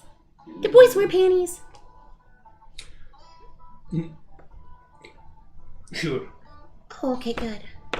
I imagined all of it just dangling around with no support, and it freaked me out. What? All right. I think it's a fine idea. Just don't melt his brain. Oh, I won't. Okay. But I could melt yours if you piss me off. I would prefer you don't. Okay. Then don't We piss got me off. a contract to fulfill. Speaking of which, Sure. how dare you break Vandris's homunculus femur? That was my femur. I looked at it and I could tell by the shape of it that was the left one. I thought you wanted his arm. Where do you think a femur comes from? Not your arm. Oh, it doesn't? Where does it come from then? It doesn't come from your arm, does it? It's a leg bone, I believe. I'm Yeah. no doctor. It's your biggest leg bone. Okay. Just make sure. Just checking. Just asking for our viewers at home. Okay. I wanted that arm. And I could tell we could go because back. it was so it's all crushed now. it was so thick. It was And Vandris has the biggest muscles I've ever seen outside of Rodek and you and me. And so because of that, I know that was his arm bone. That does make a lot of sense, and I apologize. Not really Okay. known for my... never mind. Well, I accept your apology. I'm sorry for breaking. I'm not really worried about it, to be honest with you. I'm gonna just kind of block all that from my memory anyway. That whole homunculus thing was It's pretty gross. out of control. But you know what would have been really cool? If when we were all voodoo dolls, Lumi went and busted our homunculi out of there afterwards, and we had gone to play with them. We could have played patty cake or hopscotch or just punched him in the face. Yeah. Well, anyways, Okay, fine. I think we need to plan. We have 3 days. You guys always want to make this so serious all the time. This is very serious. They've risen Guru out of the swamp. He's bloated dead corpse. We all saw it. It's gross. And I'm sure he's probably a horrific zombie at this point. I do want to just point out, though, that means that the killing blow is still up for grabs. Yeah! Oh my god! You could go back to Dobro and you could be like, I killed It's two not over dragons. yet. Yeah. Isn't he already dead, though? No matter what, he's still No, dead. I believe he is An undead is referred still dead, to right? as undead. All I'm saying So- The un on the front implies not currently I'm dead. looking for another shot at maybe taking that one away from you there, buddy. Well, Well, all to be I'm saying fair, is that you can't killed him. take away his kill. Oh. You could add another one to your belt. That's I can. it. Is that really Because a he's killing still, blow, though? yes, because he was dead. Well, no. I got the killing blow. He's now dead. He wasn't Well, he's alive, now dragon. undead, which Now implies he's an not undead. currently dead. So if you take away the he becomes dead again. Well, he's mostly dead. Define mostly dead. He's basically dead. Just Do like you even animated know dead. what you're talking about? Well, you. Neither do I. So, you said this was serious. Right. Okay. So I vote that if we come, which we probably will, have to fight Guru again, I vote that we let Vandris take the killing blow on that. No, you let me finish. Because I want to someday take you guys to the Feywild so we can go visit, whatever his name was, that guy we traveled with. What was his Dobro. name? Yeah, him. So we can go visit Dobro. Could you forget? What do you mean? Continue. I'm sorry. Yeah, whatever. So we could go visit him, and I want to see the look on his face when Vander says, I killed 2 dragons, and one of them was an ancient dragon lich? Dracu lich? I believe someone said Draculich. Draco Lich, but Draco lich. while I appreciate the sentiment, that would ruin the Or sport I vote behind that it. you get the killing blow, because then you could say you killed 2 ancient dragons. Well, we compete for it. But That's really, the whole it point. was Well, just the but one. if you kill... But you killed it No, twice. because the un Not implies yet. not dead. Anyway, we're digressing again. My point being, he killed a baby dragon, you killed a big one, and that's important. This one would also not have a curse, also important. This one is empowered with the powers of a lick. That's also important. We'll cross that bridge when we get there. The I just point think that we is, should vote beforehand. No, it's going to be Because about you the and I thrill started of the arguing sport. about who was going to kill Alphonse. And I don't want that to happen again. Now, here's a wee secret that you might not know, but I don't care about who kills it. Believe it or not, I don't give a shit. Oh, well, I do. As long as it fucking dies. That's all I care about. Oh, Do all you right. care? I care. So Well, if you... course I'm I just care, not going to be like, gonna make oh, sure you just get- won't That's do right. anything. I'll I'll just sit here and die while Avantris gets If the he last looks- blow. if This he- is why I'm saying it's about the sport. This shouldn't be decided beforehand. If he looks like he's gonna kill it, I'll turn you into a T-Rex. Okay. And then you can eat Rodak. I And then you can tell him you killed 2 dragons and Rodak. I don't really have any desire to eat Rodak. I don't think that he would taste very good. And then when you poop him out, he'll be Poople Deck! We'll talk No. about that later. Another time. Fecal Deck. We are getting very, very far off track. I'm not going to eat anyone. Meta! Poople deck. That's a new one. Let's anyway. Where were we? Oh, I wouldn't be so so if I didn't maybe try to derail maybe everything, we sorry. maybe we move the meeting until tomorrow. I think that's That gives us a full 48 hours. If my math is correct. 36 hours to go back to Gullhaven. That gives us plenty of time to teleport back if needed. And take care of business there. Make sure your sister is all right. Make sure Emiria gets home safely. And make sure Seamus is okay. And Piccolo and Rambi are all right. And I make don't arrangements think for them that to we get should there. let them know we're coming, because I don't want Orpheus to have time to fix the shit he's been up to. I guarantee he's I like that. redecorated. I guarantee he's tried to do other things, and I'm sure he's convinced Gus to do things we wouldn't want. So we need to show up, because I'm going to put him in his place if he did bad things. I like where your head's at. We're going to catch that mischievous Of bastard. course we are. Yeah, we're going to catch him I red-handed. bet he knocked down all the walls, and there's one large room, and he's now calling it the Tower of Orpheus. I'd be very upset if that was the case. Very specific. Is killing him still off the table? Yes, Fine. he's my best friend. Hey. You know, I'm going to have to deal with the royal family of Anzu at some point. We're all just kind of ignored that this is a thing, and I'm a little now, you know, I don't think that they're just going to kill me, but they are pretty powerful people. Yeah, I Do you didn't think about that they know that we have him? I don't know, but if they find out, they're not going to be very happy. I did sign a contract to deliver him for money. How much money? It was not a small fee, and I'm not necessarily sure I feel like divulging that information at this moment. Well, I was just wondering if we could maybe pay off your debt. You don't have it's not like you have an obligation, right? Like, Like, if you don't return it, you just don't get the money, right? It's more like a, hey, I'll do this if... The problem is that I did it. Frowned upon. If Or I did a job. no, and it's not even that. It's that I completed the bounty, and now I'm just going to let him go. He's wanted for that's royal right. crimes. This isn't like Yeah, but I you do, failed. But you do It's- have the thing, right? So you could kind of You say... mean the actual contract? No, I'm saying that because you were supposed to get from him the thing he stole. So you have that. He gave you that back. Yeah, they wanted him too. Yeah, but I'm saying if you could give them that and then also pay them off. I mean, I don't think they're necessarily going to look and find me, but I like that idea. That's I'm just definitely saying, an option. we're thinking, you're my friend, I'll make sure it works, okay?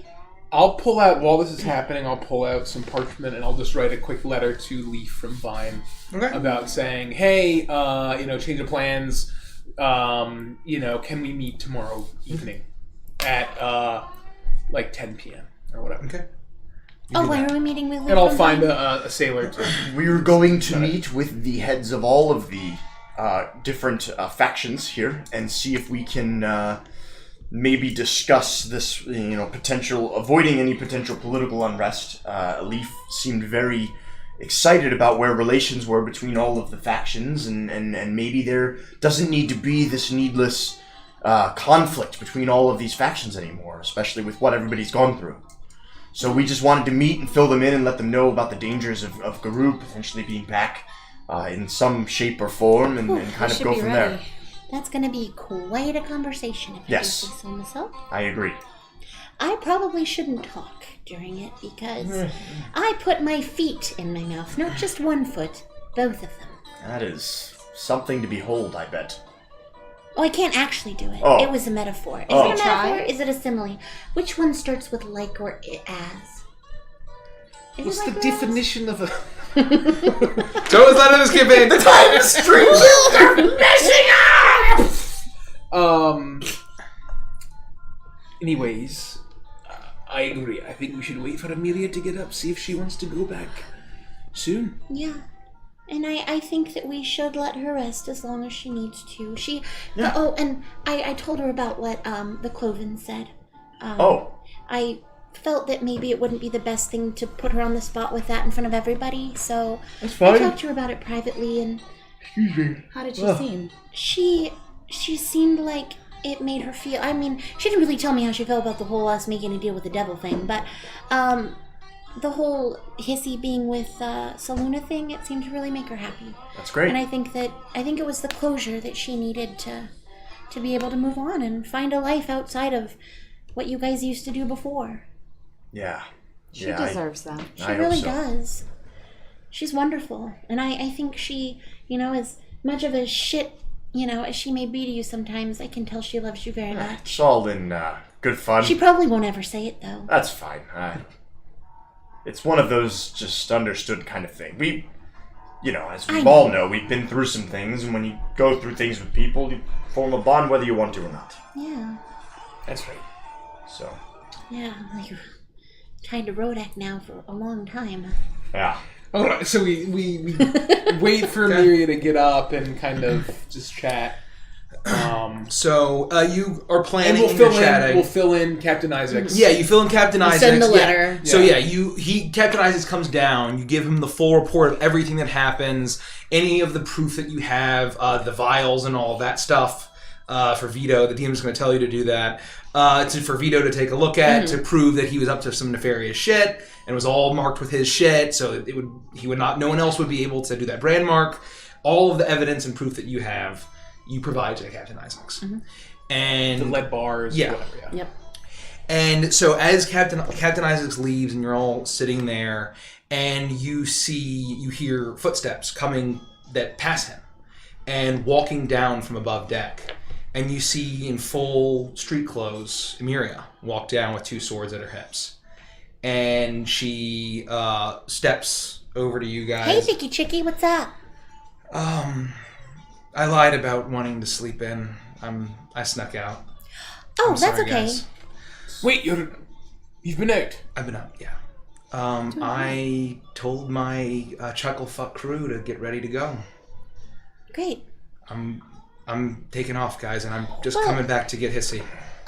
So we actually had already talked about this because I let them know that you mentioned that last night, and we're gonna get you back a little sooner if that's okay with you. The boat can still go. You can be crewed back. We're We're going to send the knight's patients along with it as well, but you don't have to spend weeks on a boat if you don't want to. Yeah, we're gonna teleport back, and that way we can on a boat. I hate to be gruesome, but I don't know how well Hissy will fare for that long on a boat, and we need to put her to rest somewhere that she's safe and somewhere you can visit often. And so the sooner we get you back there, the better. So we were making plans to do that. If that was okay with you?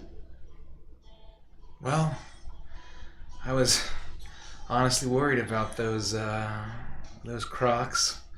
They're obnoxious, but they're okay. And gods, if it wasn't for me, they all would have died from that troll. I have no doubt. So they're gonna be fine? Yeah. Well, I was thinking a sea voyage might help me clear my mind, but you're right. I guess Hissy wouldn't last. Well, I really appreciate that. You know, I don't think we're planning to stay in Goalhaven long, so you'll have... Just a day. You'll have tons of time to yourself, and you will ready a room for you in, Chateau Sylvie. It's also known as the Dreamline Estate, like in case you need to use Google Maps to get there. But anyway, We'll have a room there for you, so if you need a place that's private, your own space, you can... Collecting quite a family, as it were. I appreciate it. I got We my can have own adjoining place. doors. Well, maybe I have my own place, and it's a shithole, but it's my shithole. Yeah. This'll just be your alternate shithole. If you get bored, too, feel free to keep an eye on Orpheus and maybe rough him up a little if you want. Yeah. He is a piece of shit, but I never knew the guy. And my sister's there, but don't hang out with her, because you're my friend, not hers, and she can't have you. Like, no offense, but she's an asshole. So don't hang out with anybody, got it? No, just her. Okay. I don't know about you guys, but we could go now. Yeah. Nothing's stopping us. We can go and come back tomorrow. I've been thinking about sending the night's patients back. I think we should keep the boat here. Then how do we get Amelia's boat back? We literally just told her the plan. Should we send some seagulls to go Well, without Captain sending our Isaac's ship back? gonna need to be there to convince, Amalia, or whatever her name is. I agree. I'm Similar willing to to hear you Amelia. out, but why do you think the boat should stay? I think that these men and women have earned their reprieve. But then once we come back, where do we stay? Do we stay in the inn? Do we just go... It's going to be back like the old times. We're going to be on the road traveling. We'll make do. Yeah, you just We're not heroes everywhere yet. Just because and we that's okay. have a fluffy home at home doesn't mean at home. Home. Oh, click my heels together 3 times. No, it didn't work. Anyway, we're not always going to be comfortable, you know? Sometimes we're going to have to sleep on the ground, in the moss, in the muck, in the mire. And we'll have Ramby, and maybe we'll try to get you a new car. Did Captain Isaacs imply that he was going to sail back to send a report? No, he has allegedly some way to contact the admiral. Mirias steps forward a little bit and says, "Guys, you should keep the boat here. I think a sea voyage back will do me a lot of good. And I have magic I can cast to keep Hissy preserved for the trip. I appreciate everything, but you guys should keep everything here. Okay. I don't want you guys sleeping on the ground and having some horrible frog man slitting your throats. Yeah. You should have a full crew guarding you. You guys are way more important than I am. No. You are. No. You guys made the deal with the horrible devil man that did horrible things, not me. Yeah, that makes us stupid. Yeah, I'm kind of with you. That You also guys backs are us into a special. corner. I'm glad that I was able to help at all back there. But let me sail back. I want what's the best for you. We all do. And if you think, and if you believe that you need that time to clear your mind and to It'll do me some spend good. some time alone with Hissy, we would never take that away from you ever. Certainly never would tell you no. No. It'll do me well. I think. All right. And so don't feel like you need to disarm yourselves and get rid of your protection just to guard some crooks. I like them, and it's my responsibility. If I was more observant, less of them would have died when the troll attacked. But Sounds like you rolled really high if a die were the determining factor on that. yeah, maybe. Who knows? My luck's never been great. Anyway, I'm here to get Hissy if you want to walk with me over to the bitch that floats. Absolutely. I would love to. All right. So you go into the room, all of you that Emiria, or rather where you're keeping Hissy. And she leans down and scoops her up gently and guides you off the deck down into the harbor.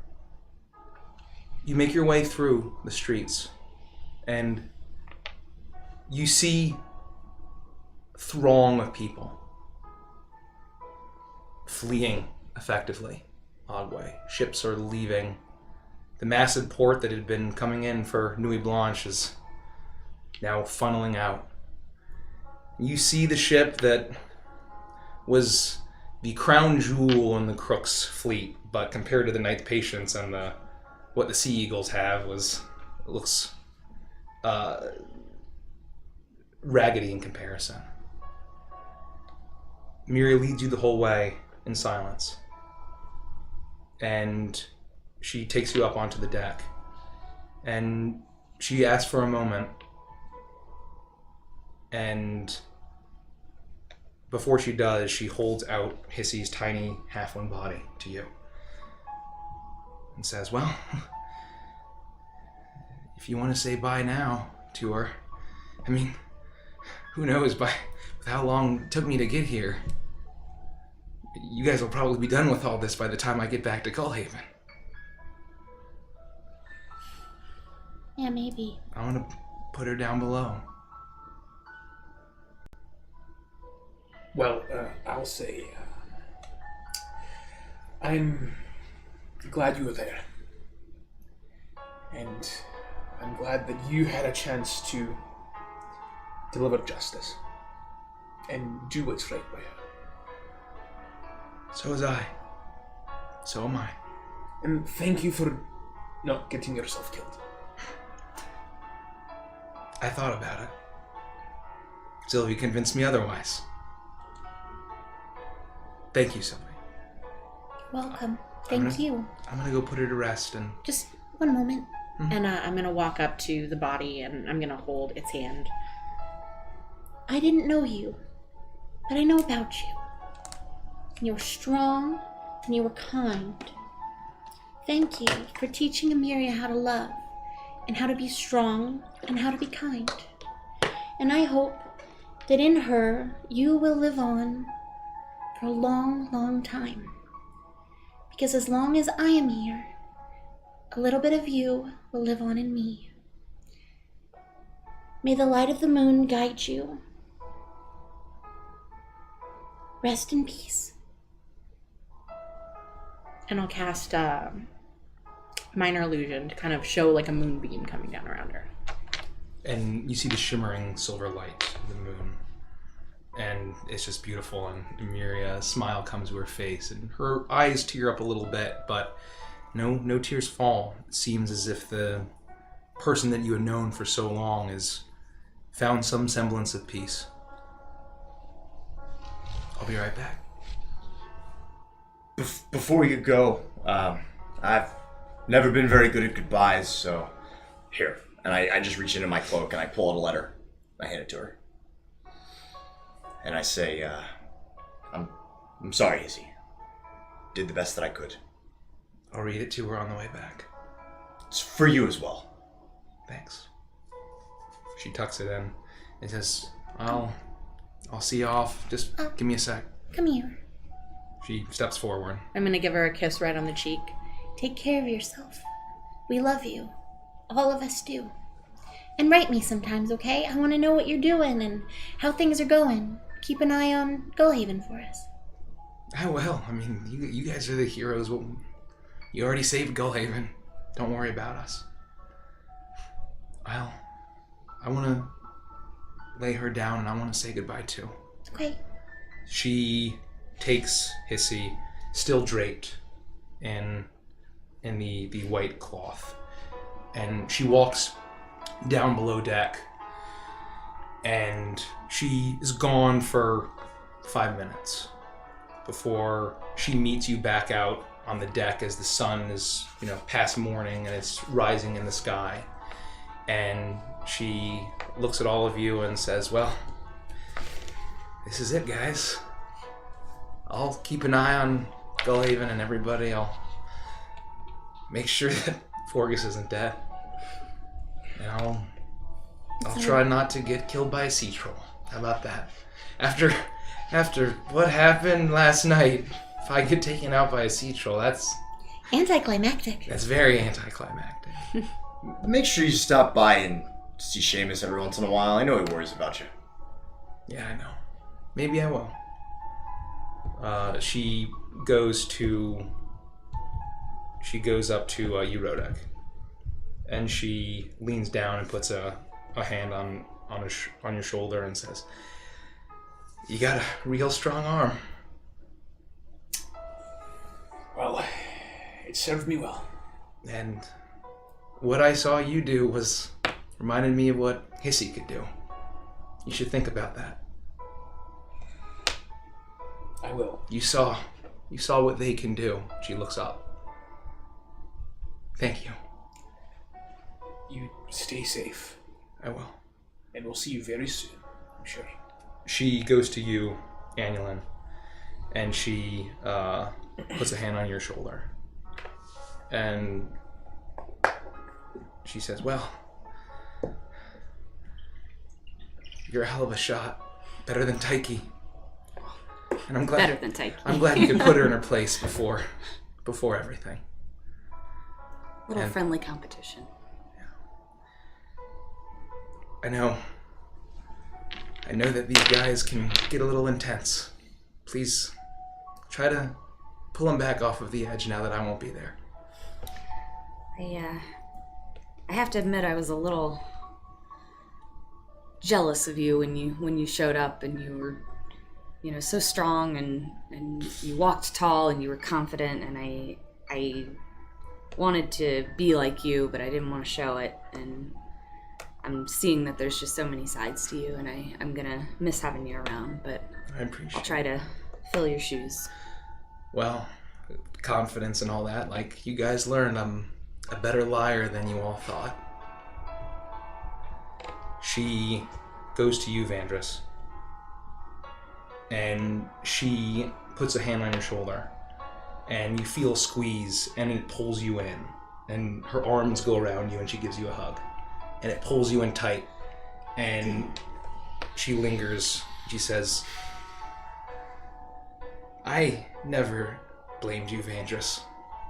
I know I said I did, but I just blamed myself, and that's how I coped with it. Blaming you for being the gung-ho cowboy who always wanted to kick the door in. I appreciate your apology. It's no big deal. Sorry I was such a bitch. No. We were just giving each other a hard time like always. I love you, buddy. Yeah, I love you too, of course. And then she pulls back and her hand's still on your shoulder. She says, thank you so much. Then she turns to you, Sylvie. She kneels down. And I get on her back. You do that, and she laughs, and she kind of wraps her arms around you. No, like wiggle around to the front. You wiggle around, and she grabs you and pulls you in and gives you a hug. I like being tall. And she says, thank you for calling me out on my shit. You're welcome. And for reminding me of her. Oh, that's so sweet. I don't even know what to say to that. That's the kindest thing that you could say to me, because she, from what it sounds like, from the impact she made on Avantris and on you, that's quite a name to live up to. And I hope that one day I earn the right to walk in her shadow. You all have so many times over. And all of you, don't fucking die. You don't die, I won't die. You got it? If you didn't get killed by what we just experienced, then you have no excuse going forward. I'm sorry I won't be around to help, but I don't think I'd be much use. But thank you for letting me, at least for a little bit, be shoulder to shoulder with you guys. Good luck with all of your future adventures. Face them with your head held high. Goodbye. Goodbye, the bitch that floats. And the bitch that swings from ropes. This bitch... That was the best I could do when I was still trying to write poetry. I didn't get further than that, and it was really bad, so I never said it, but I just did. I think it's beautiful. I tried to write a lot of poems about you, and all of them were worse than that one, so I guess that goes to show. You gotta play to your strengths, kid. Yeah. You too. And like I said before, goodbye for now. Yeah. Just for now. We'll be back in Gullhaven. It's our home. You guys can snap your fingers and get back. Anytime. When we're in town, we'll be sure to see you. And if you ever need anything at all, if you ever miss me or or anything, you can write to me. And if you see a little pixie just hanging out around your place, then I'm just checking on you, okay? That's fine. I would like that. Well, this is it. This bitch is gonna float all the way back to Gullhaven. Good. Stay safe. Good luck with the voodoo man. Ugh. Thank you. She takes a few steps back. I'm still holding on to her. It's okay. She pulls you off and places you down, and she looks around and says, "These lads are itching to go. They're lucky they didn't get their throats torn out by zombies. Truth. I'll keep an eye on them, and I'll see you guys back home." Sounds like a plan. Till next time. Could you hear anything when you were a voodoo doll? No. Okay, good. Good. She continues to walk back, holds up a hand, and says, "Well, get the fuck off my ship." You're well, Lady Devil Dance. I too. See you soon. Bye. Bye. Goodbye. And you see her climb through up into the rigging. As the second that you get off the plank going down, it gets hoisted up by the lizard folk as they heave it back in, and they're crying out back and forth as they begin to shove off, and the ship begins to sail off. Emiria raises her hand, and as she just gets past into the harbor, out of shouting range, she calls out, "Remember, with your heads held high, make her proud." And you watch the ship sail away. And as you all watch the ship sail away, it gets smaller and smaller, you watch and linger as it sails off down the river, off towards the sea. You feel a gust of wind behind you as the wind seems to fill its sails and is going with Emiria and the ship. And as you feel that, Sylvie, you feel a bit of paper hit the back of your head. Oh no, I've been deck slapped again. You pull the Taroka card. It's the Dark Lord. And written in silver ink, signed by Madame Zostra. It says, "Tomorrow, sunset." And been that summoned. is where we'll end the session. I'm gonna have to reach out to Master Leaf again. Sorry to keep moving this meeting on you. We can do it during the day, right? Yeah, we can just move it. Yeah. We'll make it work with our schedules. We're doing it this night since we're not going to Gullhaven anymore. That's true. That's true. Okay. Wow. Yeah. Oh. Well, thank you guys. What a night. What a sesh. What a sesh. What a sesh. Slapped yet again. Getting deck slapped. Deck slapped. With that, I believe we're done. We'll be back next Tuesday. Yeah. And then that is 2 weeks in a row of 3 sessions of D&D. And I think we're going to raid somebody. Are there any other announcements? Thank you guys so much for hanging out. We appreciate it. Thank you for staying up with us. I know it's late. We appreciate that. If you're a subscriber, feel free to stay up for Avantris and Chill. We'll be posting it right after. We're going to record it right now. We are going to be raiding. Who are we raiding? Quest and Chaos. Quest and Chaos. So please spread the love of the Avantris fam. Flash your hooters, your owlbear emotes. And, spread the love. We love you guys. We appreciate it. And thank you so much for all your love and support. We love you guys more than you guys can know. Thank you. See y'all. Bye.